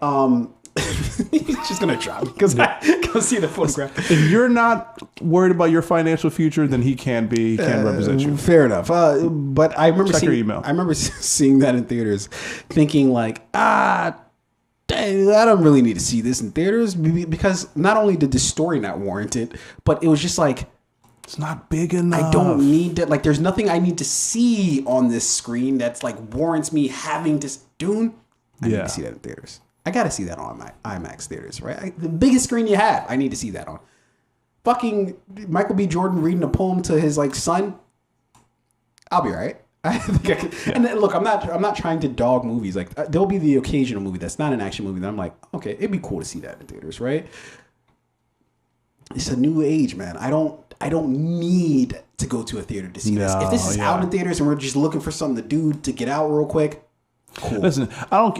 What do you call them? The cinephiles or whatever. Yeah. You're not gonna guilt trip me into go seeing some like somber, lowly, quiet, sad story, heartfelt movie in theaters just because you're a film buff. No. If I'm gonna go to the theaters, I want to see the big shit. Well, so the argument would be, and Eddie, you can. This is the end of our review trailer for a journal for Jordan. It looks. Let me give you my quick thoughts about it before we wrap here. Look like a dope premise, but it looks like they're tugging on the heartstrings, and I always have a thing about people trying to like evoke emotion in like and that's stupid because all trailers try to evoke some sort of emotion, but when they try to go for this really sort of like your heart's supposed to be touched by this, it's just like it's not. Like, I know. I don't know that nigga. I know. I'm cool. Just tell me what the story is, and we're good there. But they try to do it in such a way here that it's just like, I need to see this, and it's just like But that's just me. Again, that's just tell me what happened. I don't need to cry about it. But Michael B. doing this, I think he's masterful in terms of the projects that he chooses. Because what does he do? He does does a movie for Amazon Prime, No Remorse, Without Remorse or whatever. Plays a dude in a war. What does he do? That's an action, mindless fucking. I'm just shooting everybody in sight. What does he do as a follow up? He's like, oh, I want to do that same thing. Is this the double dip? Double dip as a what? Did he? So he played in one movie where he's like a soldier who lost his wife and goes on this like mission to like avenge her death and blah blah blah. Yeah. Now he's playing a soldier. It looks like in this film he dies, but he leaves a journal to his son or something like that. Mm-hmm. damn, you just got to go from lot B to lot C. You don't even have to change your outfit. No, you're good. Or you're like, they just shot it during it. Yeah. They just, he would go do. They one were scene shooting and at the same time. Yeah. Wow. Who has a same damn time? Double Michael dip. B. Yeah, okay. Smart guy. But the reason why I bring that up is because he goes from doing. He doesn't want to be typecast. So what does he do? He does the same. He plays. He's a soldier. Sensitive though. Yeah. Sensitive. No shooting. No killing in this one. At least so far as we know. But we're gonna tone that down a bit. We're gonna go to the sensitive side with that. You put on the Barry White real quick. Let's slow this thing down real quick. Smart guy, this guy. When fucking Taj and them were talking smart guy, what they fucking meant was Michael B. Jordan. Yeah, he might be like the wing stop of actors. It's like you can get it. You can get the buffalo. You can get the Old Whatever Bay. you want. Whatever you can get the honey barbecue, regular barbecue. All flavors available. What you want? You want lemon pepper, garlic, aioli, whatever you want. Look, but that was our chop up about a journal for Jordan. But look. What I want to get at, yeah, because I cut Denzel off. Yeah, like it. Who does that? Only a white guy does that. Only a white dude cuts Denzel off. He did direct Antoine Fisher, Fences, and The Great Debaters. I knew he did. I remember he did Fences. The Great Debaters is new to me. But I completely forgot about Antoine Fisher. I don't know why that completely. Fences fucked me up. I watched it on a flight. I remember I was crying, bawling like a little baby. I haven't watched Fences yet, and I'm still like, shit. I don't know if I want to do this. It seems rough. That shit will have you balling. Phenomenal film. Yeah, it was originally a screenplay or a stage play that they converted to theatrical release, But anyways, so what I want to get at real quick, super quick, 2 seconds on this. Look, I get why people want to see things in theaters, right? Because movies are literally made for theaters, right? With their sound production and how they shoot the film in terms of like the aspect ratios and all this other shit, right? They're literally made for theaters. But the problem is times have changed, all right? I can sit at home, cook myself a meal, and I don't have to fucking go off to the theater and pay, fucking $70 for like 2 tickets and 2 popcorns, right? I can just make all that shit at home and pay $20 for whatever, the on-demand shit is.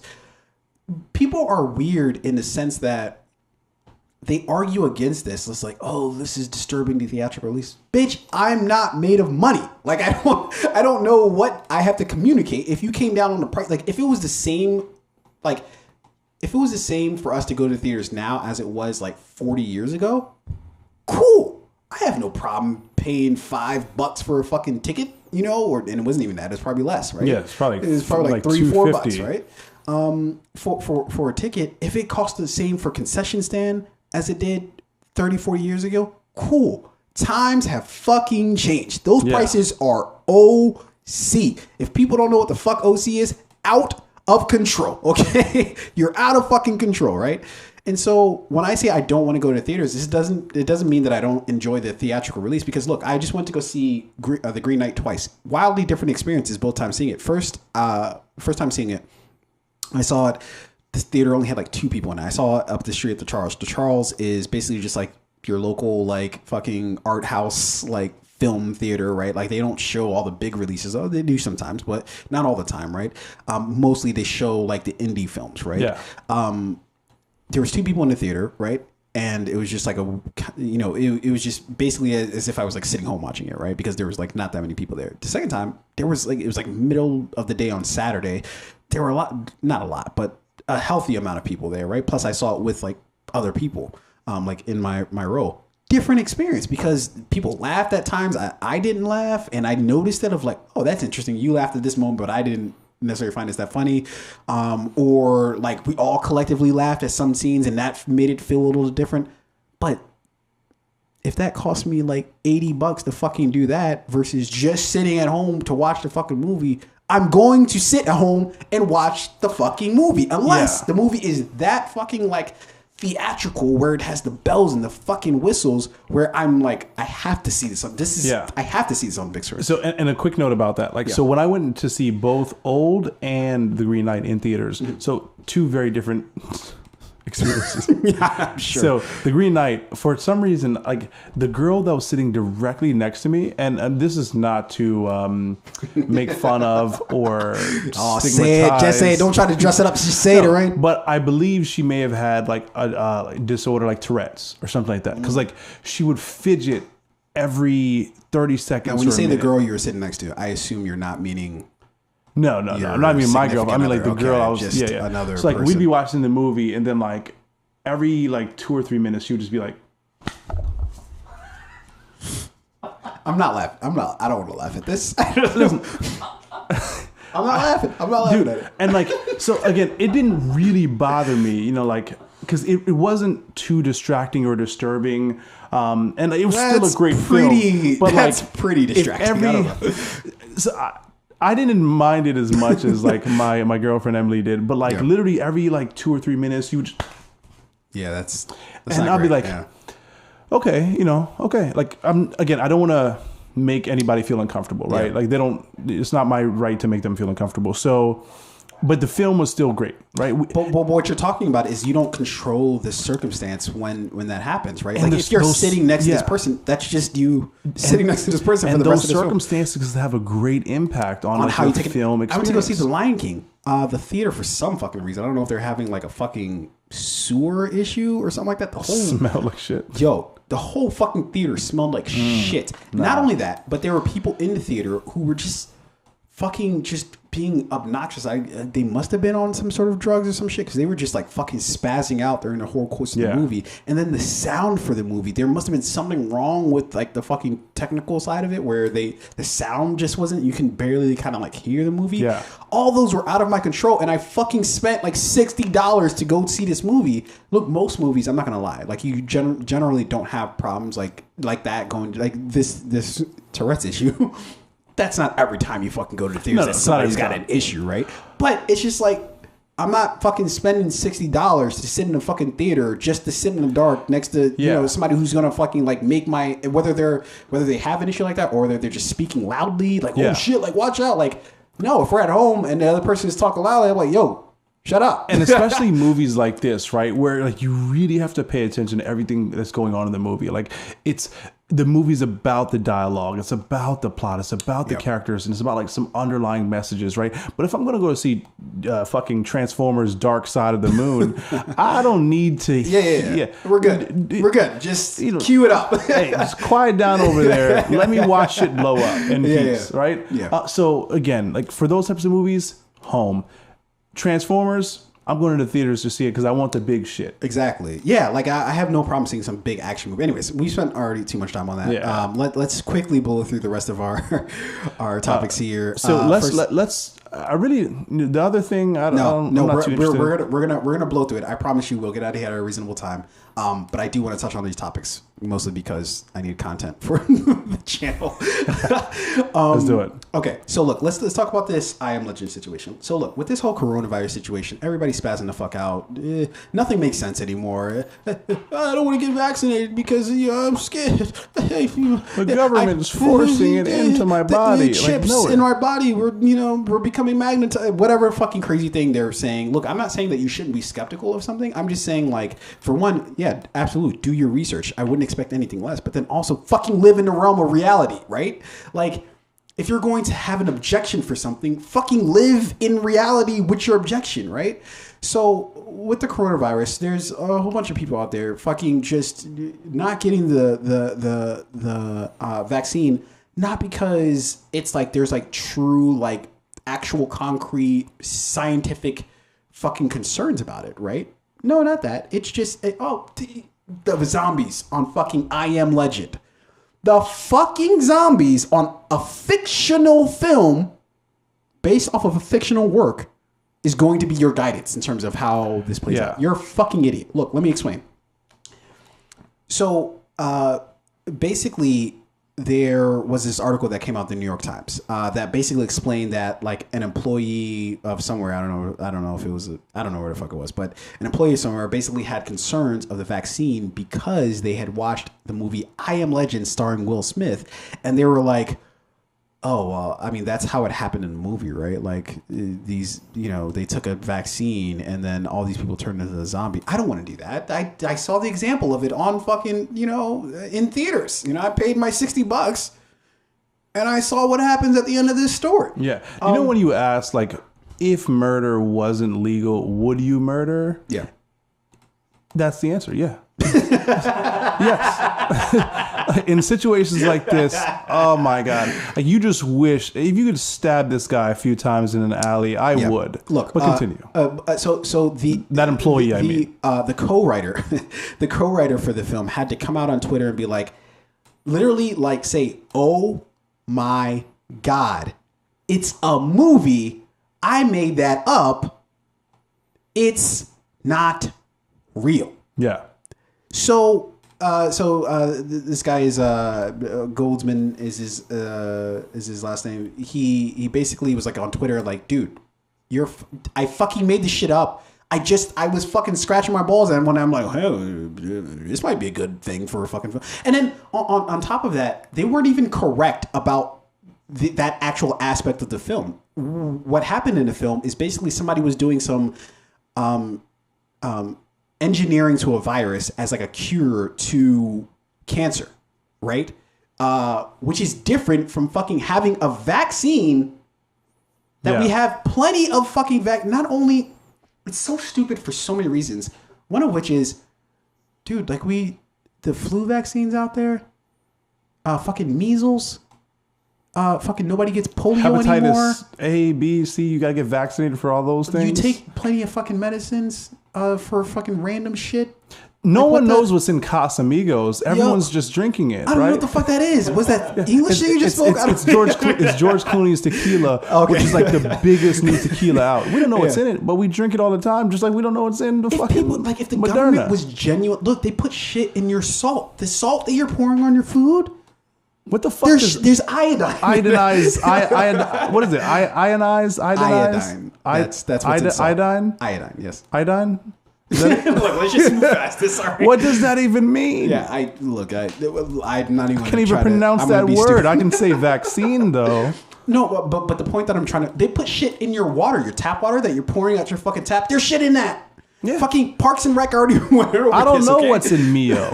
I just put it in my drink because it tastes better. My point is if the government truly wanted to administer something to you, if they really wanted to like give you something as like a way of either tracking you or like just turning you into a fucking zombie or whatever the fuck it is, they have 80 million other ways of doing it that are far simpler than giving the world a fucking pandemic level virus and then being like, oh, well, we have these vaccines, which there are other fucking vaccines in the world, right? So like this Pfizer, like if and then there's just so many fucking things that are just like, think. Now here's the other thing. Like if they were charging you for the vaccine, right? If they gave the virus, they spread the virus, and then they charge for the vaccine. That's suspicious. And you can profit. That's suspicious. Yeah. But like I got the vaccine for free, right? Yeah. And not to mind you, this is a global virus that has wrecked global economies on a scale, like on an unprecedented scale. You think the masters of business are like, yeah, let's find a way to fuck up the world's economy. Everything let's do it. Fuck it. Only to kill, like, I think the total death rate for the vaccine is 3 million. So Addie's actually playing a video right now, right? So if you want to talk about I Am Legend, look at these. I don't even know if it was because she was like not masked or anything, but this is what the fuck I call I Am Legend. This zombie looking motherfucker right here. That's what the fuck is I Am Legend, okay? The zombie exists, and that's her. She's a fucking zombie. Look at her. She's a psychopath. Look at her. No, listen. Some doctor drugged her up. Now she has 24 hours to live. Give her a gun. Her name is Kate. We're seeing, this is midway through the movie. This is within the second act. This is the audition tape that she submitted. Look at her. She was fucking ramming her head into the fucking thing. But anyways, look, I don't want to spend too much time on this. But look, the point that I'm trying to make to this, the writer of the film had to come out and be like, it's fiction. My central idea here is, why is it that you'll trust a fictional film that some numbnuts created in his fucking basement late at night, you'll believe that over like a majority of the world's scientists coming in and be like, yes, we're okay with this. Yeah. So, how is that? Yeah. So I think what happens is, the question for me is like, why do people compare things like these, right? Why are we at a point where like we're comparing something that's very serious, right? Something that's near and dear to a lot of people who've lost loved ones to a film that we know is entirely rooted in fiction. It's because like a lot of times like we as just regular people, we allow this shit, right? We allow someone to come into a conversation and say, oh, well, this is like I Am Legend. No, the fuck is not. I should be able to slap you without any consequence. No, the fuck, wearing a mask is not like slavery. I should be able to slap you without any consequence, right? 400 years of slaps. Unimpeded. Yeah, I should be able to slap you, your children, and like future generations for the remarks. Yeah, they should get grandfathered. The slaps should be my passed children down. should be able to slap your children. For sure. So, and here's the thing. Here's my final words when it comes down to the virus. It is not like any film we've ever seen. It is not like Contagion. It is not like I Am Legend. It is not like fucking Dawn of the Dead or Walking Dead or Fear the Walking Dead. It's not like any of these things. It is a virus. The vaccine is meant to. I would say it's not a vaccine. It's not a cure. It's a vaccine, right? And like it was developed within a reasonable time enough to help solve or alleviate the problem. Obviously, hopefully this thing will get better. I don't fucking know, right? Yeah. But I do know three things. For the people who are saying like, oh, the government doesn't have a right to force me to put something in my body. No, the government does not have a right, and you're not being forced to take it. You don't have to. Yeah. You have three choices. Take the vaccine. You're, for the most part, okay. Don't take the vaccine. Wear a mask, right? Just be conscious of everybody else. Mm-hmm. Or stay the fuck at home. If you don't want to get the vaccine or don't wear a mask, stay the fuck at home, right? But like the people who don't want to get the vaccine, they don't want to do any of the other things. They're like, well, I don't want to get the vaccine. I don't want to stay at home. I don't want to wear a mask. Yeah. Fuck those people. Well, it's the reason why we're probably going to go extinct at some point in time. I don't know if it's in the near future, at some point, because there's just too many. Not just stupid people, but people who like just willfully just rebel against fucking reality, right? Like who are just like, I don't care what you're showing me. I want to believe whatever the fuck I want to believe and fuck everything else. Now, but then when you ask those people, what do you believe? They don't know. No, I think they do know. It's just so scattered brain that you're just like, wait, you don't see these obvious contradictions in the things that you believe. Like, so for instance, right? When I watch movies, I often ask myself, like, why don't people watch movies and be like, oh, yes, I should take this lesson out of this movie, right? Like when I see a movie and there's like this like fucking villain that you're just like, this guy's clearly the villain in the movie, right? Like there's this thing from How I Met Your Mother where like Barney he loves Billy Zabka, I think is his name. Maybe I'm getting that wrong, but he's like the villain of the Karate Kid, right? Versus being like Danny, who's I guess the he's supposed to be like the hero of the film. And and everybody's just like, why do you like the villain of the film? He's like, I don't know, because he's the Cobra Kai, he's the Karate Kid, you know? And that's why I see is like most people is just like they watch movies and they get the completely wrong things. So, but it's weird how like they'll pull out things from like I Am Legend and be like, that's real. But this other person displaying this very human characteristic that we're just like, hey, you shouldn't do this. They're like, I don't see it. I don't understand. Like, it's not as glaring, right? It's not as dramatic, and that's what they're going for. For sure. Let's move on to our next story here. From the fucking stupid ass I Am Legend people to something else that's very interesting. This is very interesting. I'm curious to see where this conversation is going to go. Look, Quentin Tarantino came out and basically, I guess he was like on a podcast or a show or something like that, where he basically said, I don't give my mom shit. All the millions that I have now, look, Quentin Tarantino is worth about $120 million, right? And that's just what's reported. Who knows what he's doing as far as like Narcos and shit. But he's worth about $120 million, and he's like, nah, I'm not giving my mom shit. You know, now the reason why he's not giving his mom anything is because he basically said when he was younger and he was basically, while he was in school, he would like work on his screenplays like while he's in class, uninterested in his actual school. Right. Now, obviously, that led to, I'm sure, just shitty grades and, all that entails.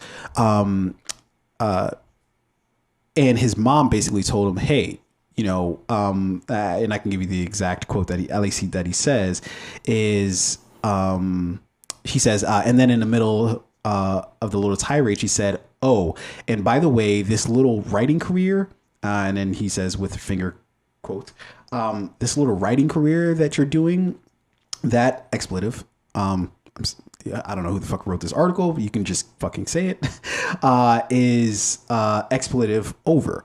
So he's basically saying that his mom says this, right, to him, right? Now, he did go on to say that he actually has helped her out in the past. Like, she got into an issue with the IRS. Now, way to put your mom on Front Street. That you just putting her business out there on Front Street with the fucking IRS. Jesus Christ. So just to iron out what he, like, the full thing of what he said. He said, when she said that to me in a sarcastic way, in my head, I go, okay, lady, when I become a successful writer, you will never see a penny from my success. There will be no house for you. There's no vacation for you. No Elvis Cadillac for mommy.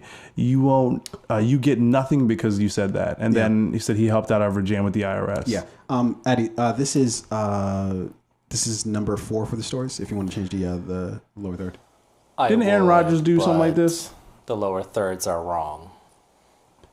Ooh, you fucked it up. So I'm going to blabber here. I think Aaron Rodgers did something like this recently. And number 5 is greatest of all time. That's weird. What was number 3? Well, let's find out. Kate. Weird. I think you had Kate twice. Oh. Not my fault. Fair enough. All right. Yes. I'm sorry. What were you saying about this? No, I was gonna say, like, I think Aaron Rodgers has like some issue like this with his family, but I think he definitely doesn't. He definitely doesn't like his family, or at least he doesn't just fuck with them on a regular basis, I guess. What are your thoughts on this whole Quentin Tarantino thing? Sure. I don't know. I think we all come from different like home environments, right? In some environments, our parents are very supportive. And they build us up. In other environments, sometimes, you know, our parents have been destructive and they destroy our sense of confidence or our sense of self. Yeah. And that's because not every person or not everyone who can have children is meant to have children, right? Yeah. So it seems like in Quentin Tarantino's situation, his mother's, maybe she was more traditional. She was like, get good grades, go to college, be a doctor or be a lawyer. Like, she probably didn't believe in like the arts, right? Writing, painting, acting, any of those things, right? Yeah. So she probably, you know, berated him, belittled him, demeaned him in a way that was like so sensitive to him that he's never gotten over it. Mm-hmm. But I would be interested to hear his mother's side of the story, where maybe she just did that because she wanted a better future for her son, and she didn't think it was writing movies. She didn't think that was being a Hollywood movie director was like a reality for anyone that she ever knew, anyone from their community or from their city, from their town. And she was like, I don't think my son can achieve that. But what I think is achievable is to become like a doctor or a lawyer, something you can, or a banker, something you can see and touch and interact with every day. Mm-hmm. But you never know how powerful the words you say are to individual people and how much they'll carry that. Oh, for sure. Do I think that motivated Quentin Tarantino to become the director he is? Absolutely. For sure. Do I think he owes his mother anything for it? Not really. We might disagree there. But do I think, like, despite your success, despite your upbringing, despite whatever like abuse or challenges you may have to face, I think the real victory is saying like, all right, you know what? You didn't believe in me. You didn't empower me. You were not a part of my success. I've arrived nonetheless. You're still my mom. I still love you. So I'm going to take care of you. You know, maybe I won't buy you the Cadillac. I'll get you the Toyota RAV4. You know, maybe I'm not going to get you the house with the pool, but it'll have a nice backyard. That this is the least I could do for you. I'm worth $120 million. Yeah. So we disagree in that he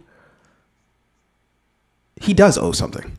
And what I mean by that is, look, I don't know what the inner workings. She might have been abusive to him. Maybe that's not the extent of it. Right? Like maybe she was actually like either physically or just like super emotionally like abusive to him, right? But if it's to the extent of the comments that he made, Quentin, let's get over this. All right, let's go to therapy. Let's figure this out, kind of petty, right? You know, because if it's that, who doesn't have a story of their parents being like, "What the fuck are you doing?" Like, what are you trying to do? This other shit that I can't fucking figure out. That's like artsy and shit. Fuck that shit. Hit the fucking books, my dude. Who doesn't have that story? You know. So look, but I'm not trying to like minimize his experience, because you know only he knows what his relationship with his mom was like. But what I will say is that look, no matter what happens, right? Our parents, at least the ones who are actually there, to some degree, are owed something.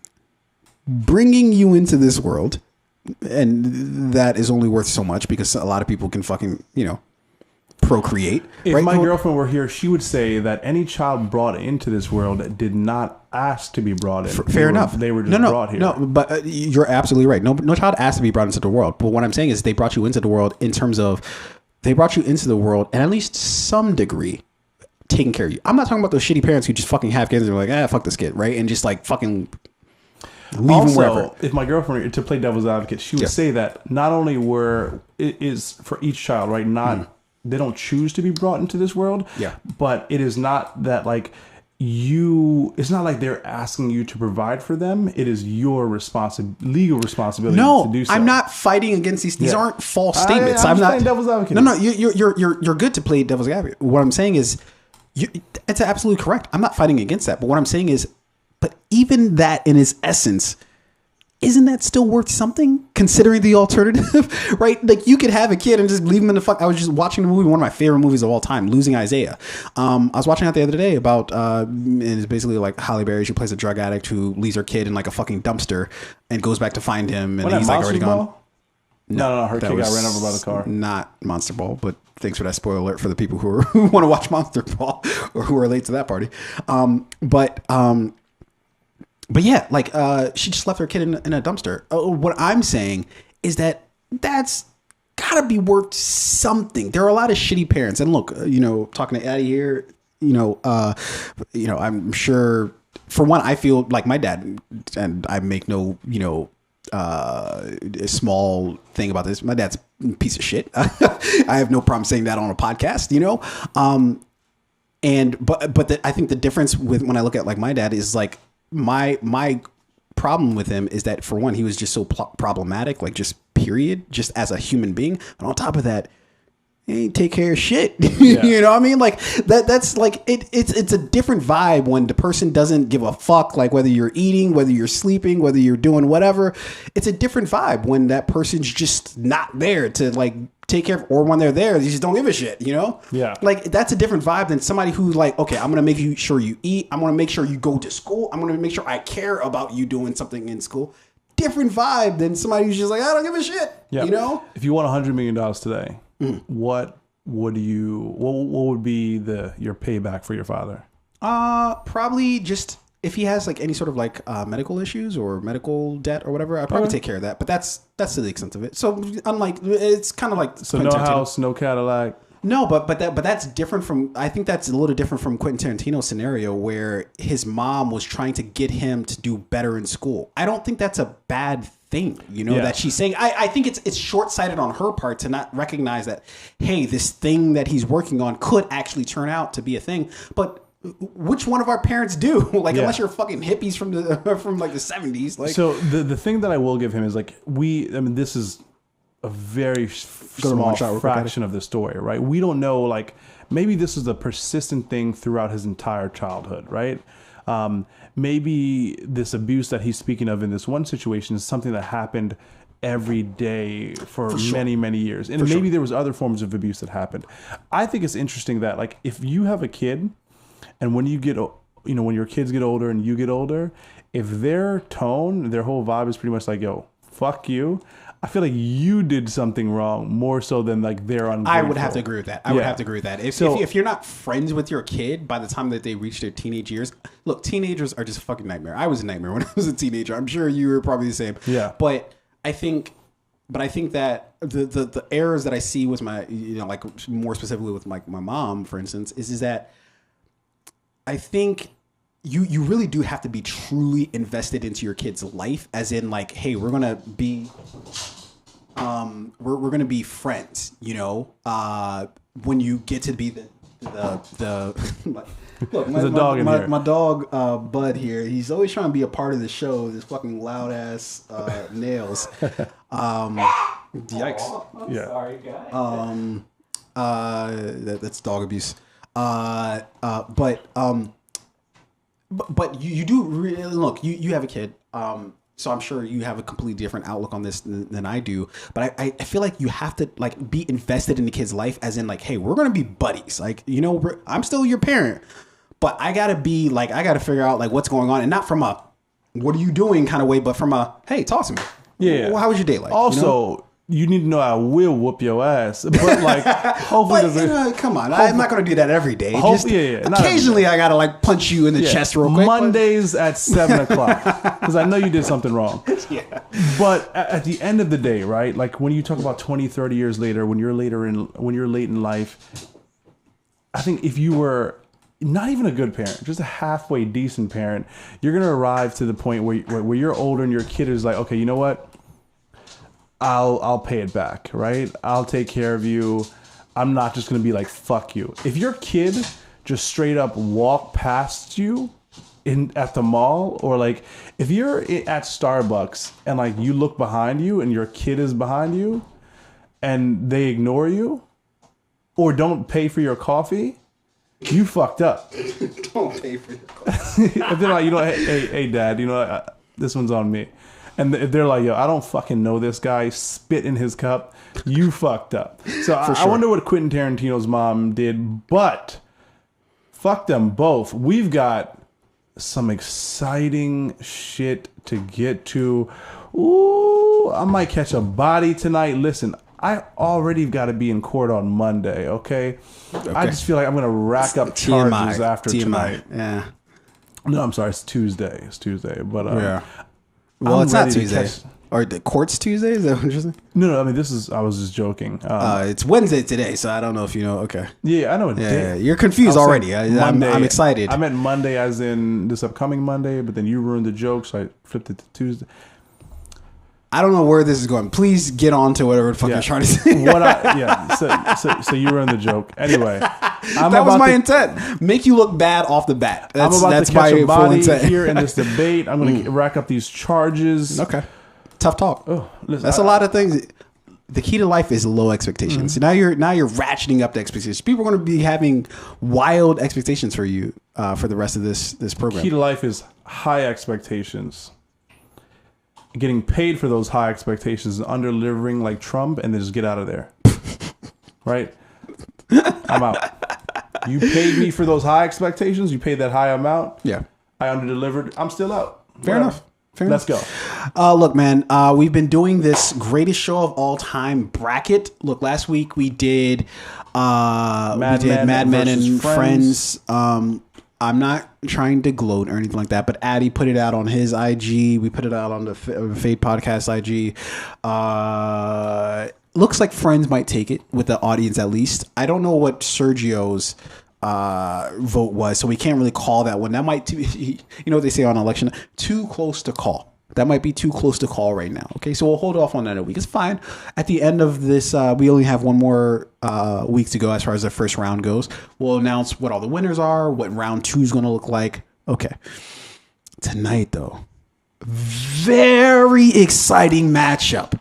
Very exciting matchup. We have in one corner the Fresh Prince himself, Bel-Air, the one, the only, the Fresh Prince of Bel-Air. Of course, starring one Will Smith.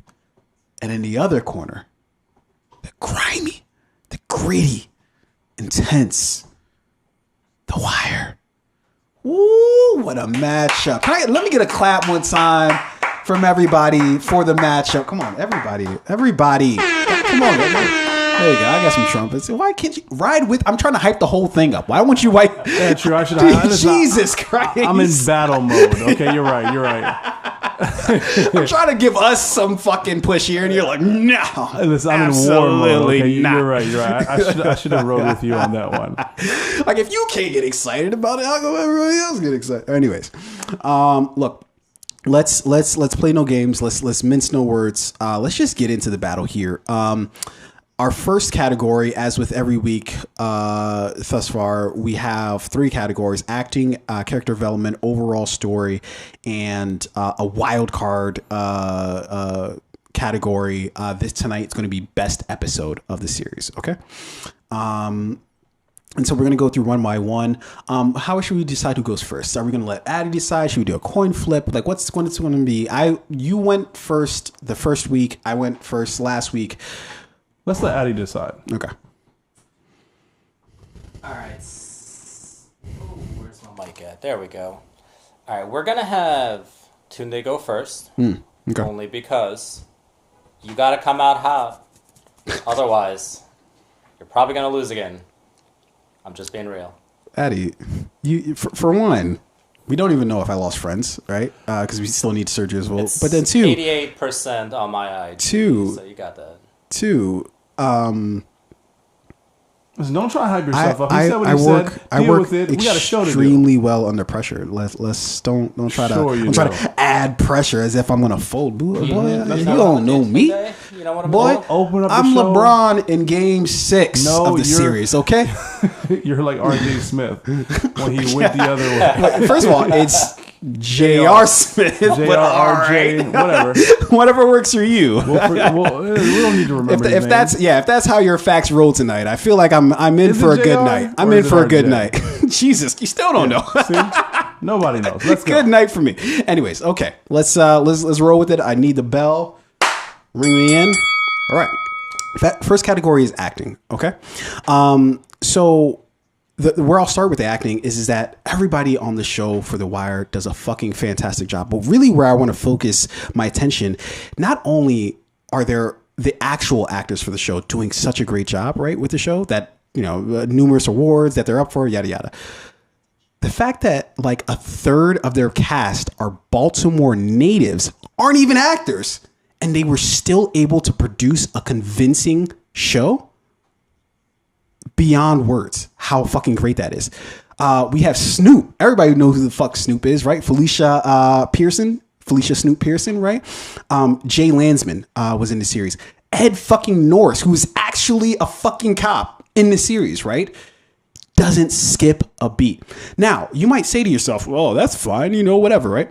But the truth is, that's very uncommon for you to have non-actors act in an entire fucking TV show and have them be great. Here's an example. Now, I have to admit, I did find this on while I was doing my research on this. I did find this on Reddit, but it reminded me of a key point. The movie Boyhood, which was, also sort of inspired by like, hey, realism, right? That had characters that were townspeople or whatever. And they sucked. Everybody noticed immediately that they sucked. So you can produce a work that has people who are supposed to be the real people and for it to be terrible because they're not actually actors or actresses, right? What's so important and fucking mesmerizing about the series is that they do such an incredible job without having that background. It's like a third of the fucking people on The Wire who do this, which to me just tips the scales completely in favor of The Wire because of the nature of not only that everybody does a great job, that they were up for all these awards, but that a lot of the actors and actresses or some of the actors and actresses on the show weren't even actual actors or actresses. Okay. Coming out the blocks hot. How'd I look, Addie? That was all right. So this one we're talking about best actors, right? Let's go. Wait for the bell. So, when we're talking about best actors, I'm not even going to name the heavyweights so far, right? I'm just going to name a few people that you may know who appeared in this series over time. Tyra Banks. Let's talk about Nia Long, right? Let's talk about DJ Jazzy Jeff. I mean, this show gave us 2 women that we both still, you had your favorite auntie. This show gave you 2 favorite aunties. We got 2 different Aunt Vivs throughout the show, which has resulted in a multi-decade long conversation about who's the better Aunt Viv, right? You got light-skinned Aunt Viv, you got dark-skinned Aunt Viv, you got Daphne Reed versus Janet Hubert, both powerful women who played essential roles throughout the course of the show who gave you very, very, very different energies, stellar performances. Rarely have you ever seen this happen, where a cast member in a show gets replaced by another actor or actress, and they come in and they own the character in such a way that, like, you don't forget the other actor or actress, but you remember them. We got 2 Aunt Vivs from this show.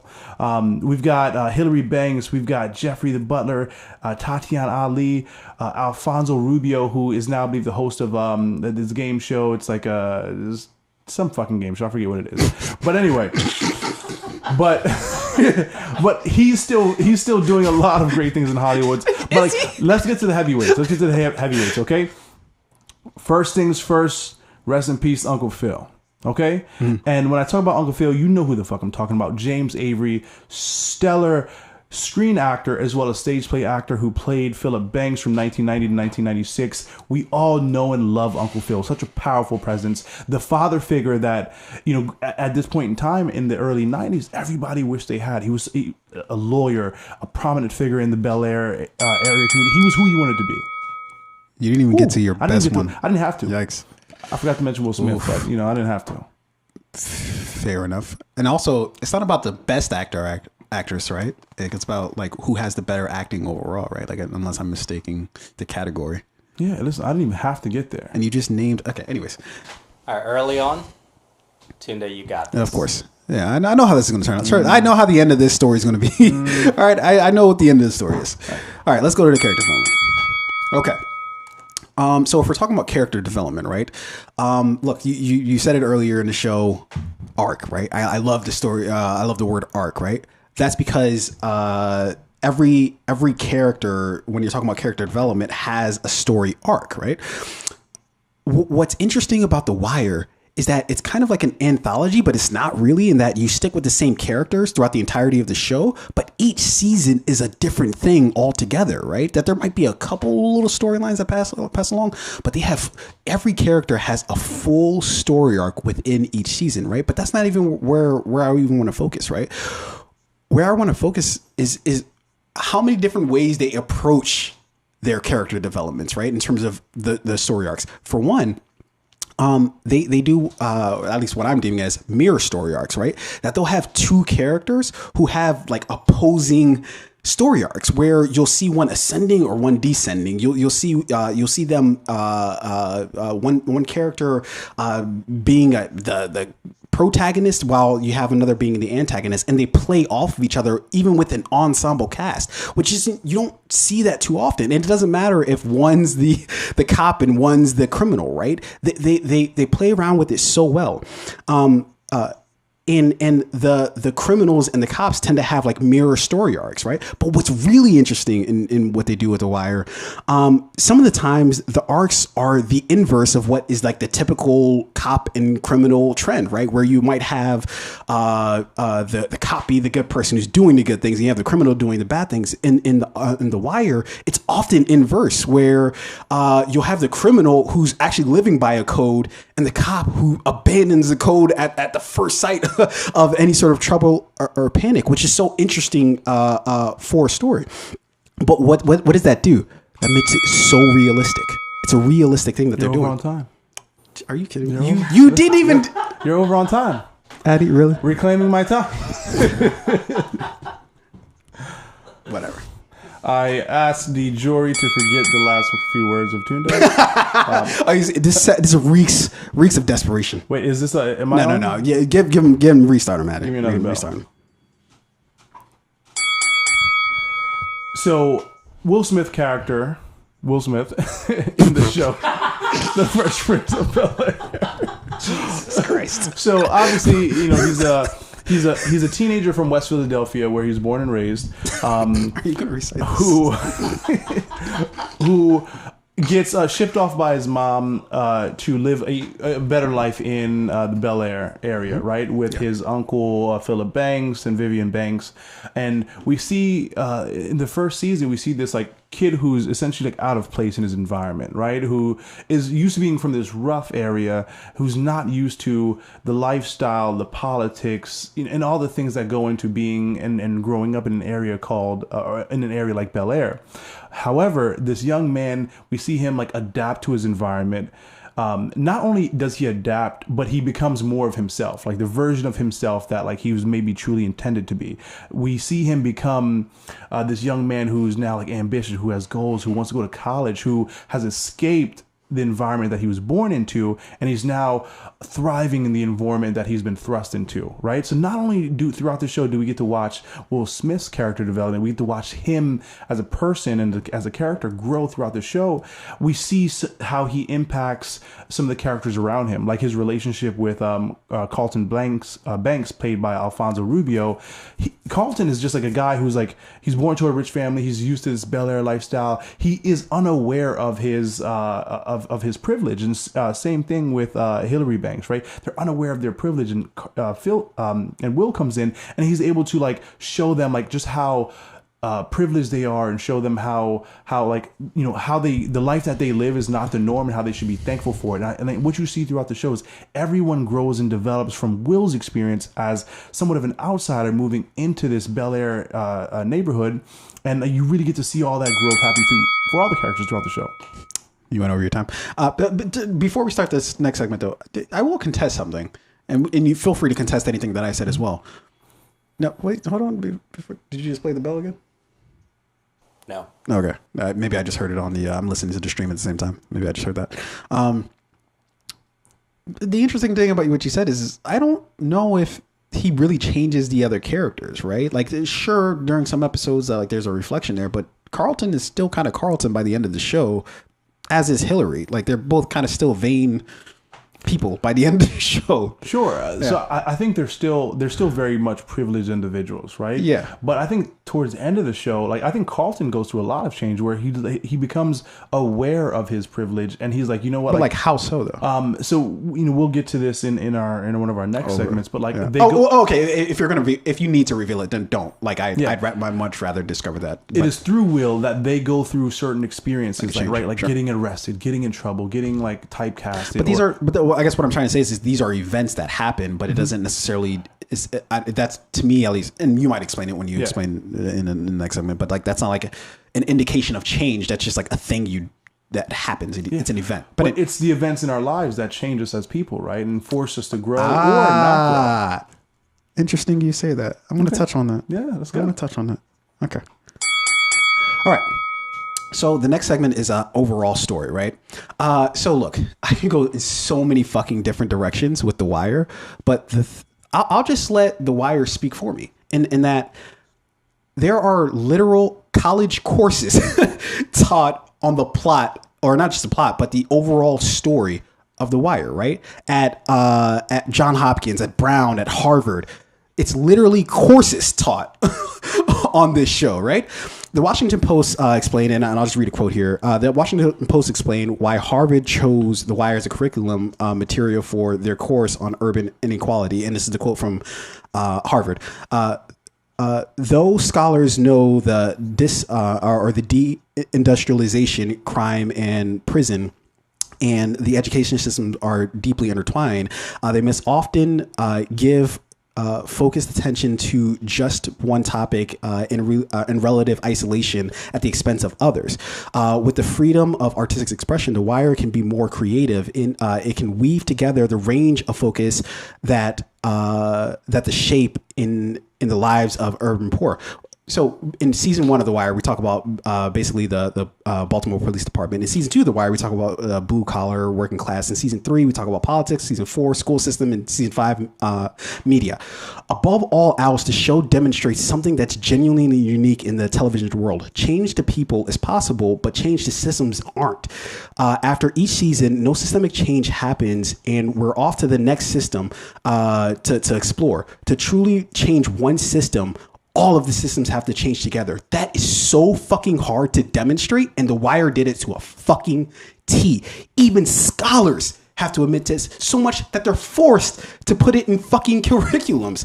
I don't know if there's really much more that I need to say. it's so beautifully illustrated in The Wire that it's You're over on time here, sir. Fair enough. And that's the university, by the way, is phoenix.edu. You log on today and start taking classes tomorrow. Your time is running, my friend. I didn't hear a bell. Listen, let's talk about the story of the Fresh Prince of Bel-Air. A beautiful story, right? So it starts off in West Philadelphia where this young man, Will Smith, he was born and raised on the playground where he spent most of his days. Just sitting back, maxing, relaxing, all cool, shooting some b-ball outside of the school. When a couple of guys, they were up to no good, started making trouble in his neighborhood. He got in one little fight and his mom got scared, said, "You moving with your aunt and uncle out to Bel-Air." Right? Ugly. Ugly uncle. So, long story short, he landed in LA. He whisked for a cab. When it came near, the license plate was fresh and it was diced in the mirror. If anything, you could say that this cab is rare, and he thought, nah, forget it, man. Yo, home to Bel-Air, right? Beautiful story. This kid who's escaping, the trials and tribulations and struggles of, this impoverished neighborhood in West Philadelphia, and he gets thrust into this life with his extended family out in the Bel-Air area where he gets a new chance, right? It's like a new breath of fresh air, a new opportunity, a chance to not necessarily become a new version of himself, but maybe who he was truly meant to be. And throughout the course of this show, we get a chance to see his character develop. We get a chance to see and how his character and him being there forces his extended family, his aunts, his uncles, and his cousins to realize a different perspective in and of themselves, right? To realize like their privilege and their environment and like the struggles that someone who's not, from an affluent family in Bel-Air, someone who maybe comes from, an area in which they had to struggle a little bit more, like how if they can overcome and they can achieve, how like we could do the same, right? So I think what you see overall throughout the course of the story with Fresh Prince of Bel-Air is how someone can escape their situation and thrive to become better, and how individual people can impact the people around them and, not inspire everyone else to be better as well. Dude. Yeah. You got a little more time? No? That's You're all just I not going to use it? Okay. All right. Just pointing that out, that you didn't use all your time. Okay. Is that for me to go or for Dorian to stop? I think that was for me to stop. Okay. Right. I'll give you an extra 5 seconds. Yeah. All right, this next part is wild card, which is best episode is what I chose for this week's wild card. Okay, the best episode of the series, at least to me for The Wire, is Middle Ground. Now, look, I can almost be-rabbit you, right? I can predict what you're going to say. It's going to be the episode where Will Smith, is his father comes to visit and he doesn't. He doesn't react well to Will and the way Will wants, and so he just like leaves and shit. I know you're going to say that, and that's a very flashy and emotional scene, right? That is going to be shown there, right? I don't know if it's the best episode. To me, a best episode of a show is an episode that basically encapsulates like the thesis for the show, right? It's just like, this is the best this show had to offer. This is what this show is about in essence. The episode that I'll refer to with The Wire is Middle Ground, season 3, episode 11. One of the greatest showings of subtext in anything, film or show. You have Stringer Bell, who all he really wanted all his life is just to be super successful and wants money, right? Wants that status symbol, right? You have Avon, right? They're both great friends, right? Best of friends. They've seen each other through this drug game through the entire time. Always had each other's back, no matter what, right? And you have Avon, who doesn't give a fuck about money, really. He just wants to be known as the top dog in terms of, look, nobody better fuck with you, right? What it teaches us is that in order to get what you want, what each of them wants, the same thing that united them eventually tears them apart. It's basically the thesis for the entire show. It's not our acts that needs to be changed. It's our core motivations. It's why our systems can't change, right? So you have them standing on a roof, and they're supposed to be best friends, but here they are plotting to fucking kill each other. And sure enough, Avon goes off to jail, or not kill each other, but one plans to kill the other plans to send the other to jail. Avon goes to jail. Stringer goes to, or is killed. Not bad. You didn't. I won't hate on your thing. But when we talk about the best episode, so I know you alluded to the fact that I was going to go with the episode where Will Smith's father visits Bel-Air, and they have this very emotional moment. But you're actually wrong. That my favorite episode was in season 5. This was episode 15. So this was an episode where Will takes a bullet for Carlton, and they're like during an ATM robbery. So during Carlton's visit to see Will in the hospital, Carlton reveals the fact that he's like brought a gun with him, right? And he's now like started to carry this gun with him for protection. So, Will obviously becomes emotional. He had just been shot with a gun, and here you are, showing a gun in front of me, and I've been hurt with one, but you're saying that you need yours for protection. Very emotional moment, right? Yeah. So, Will is pleading with Carlton to like put the gun down. Like violence begets violence, right? Like you having a gun will only, beget someone to now test your gun with theirs, and it's going to lead down a road of very bad, dark decisions, right? So in that moment, I think Will says something along the lines like, he's pleading with Carlton, I saved your life, you owe me. And I think there's something, that whole moment was more than just that, right?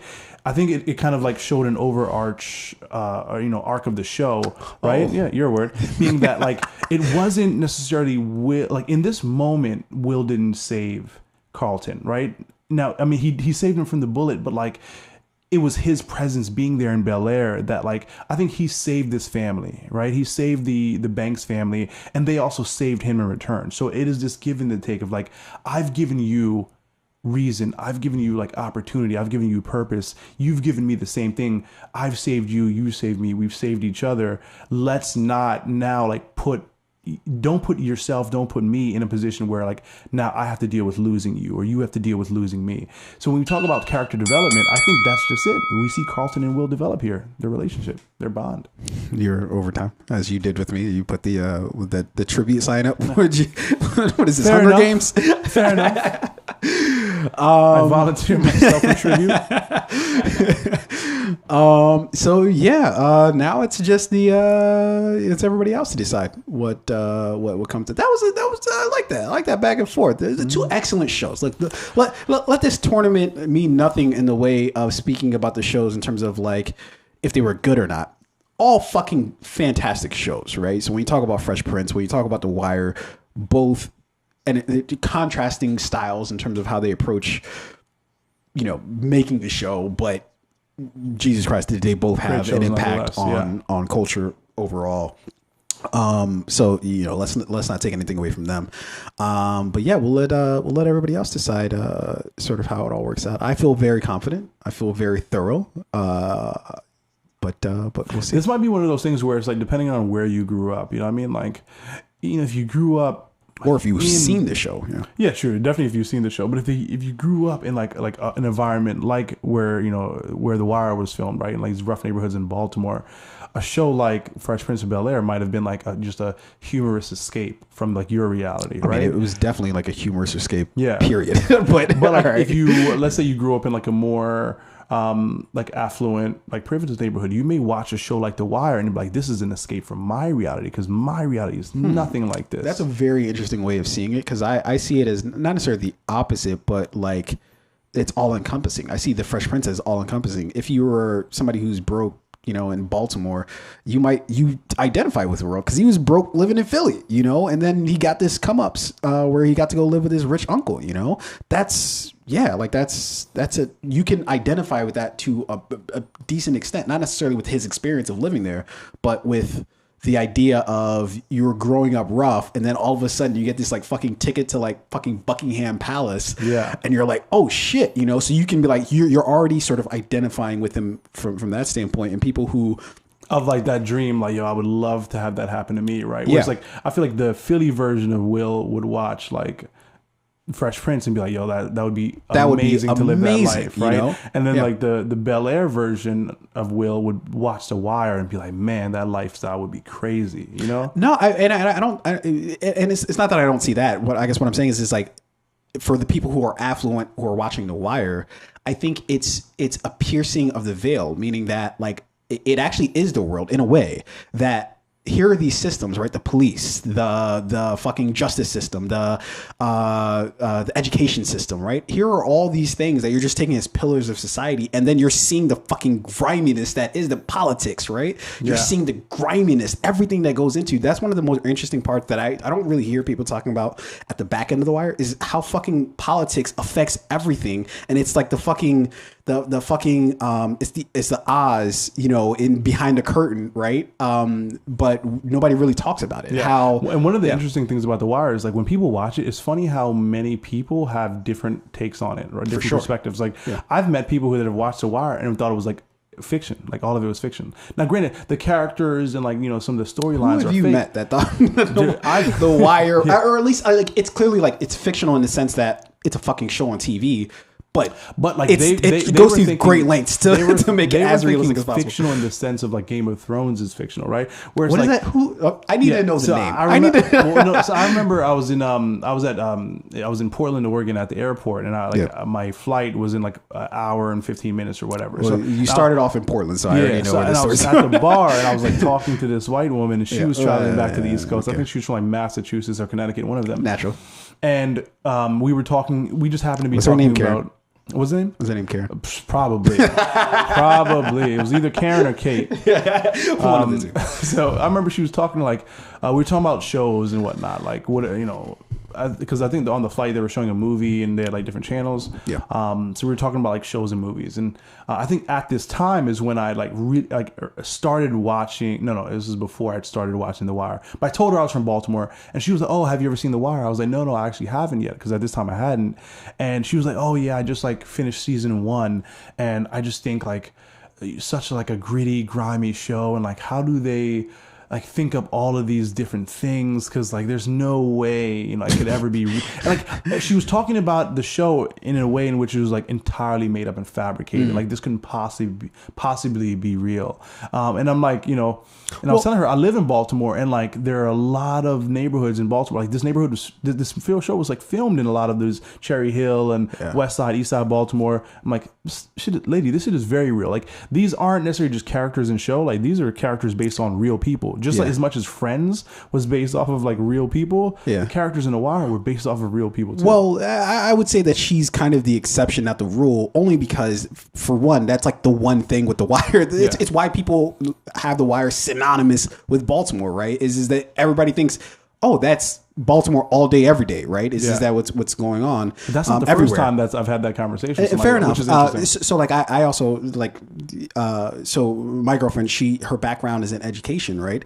And she comes from a more middle class, maybe higher. You better edit out that pause. Yeah, I know, right? But no, I was trying to do it justice in terms of like I'm not trying to get that wrong. But I will say that when she was talking about like The Wire, it was from the perspective of like, oh, for sure, like the education system is, this way, because that was like her experience, even though she had experienced like a life that wasn't The Wire at all, right? But I feel like people who even have like a vague sense of either the educational system, political system, what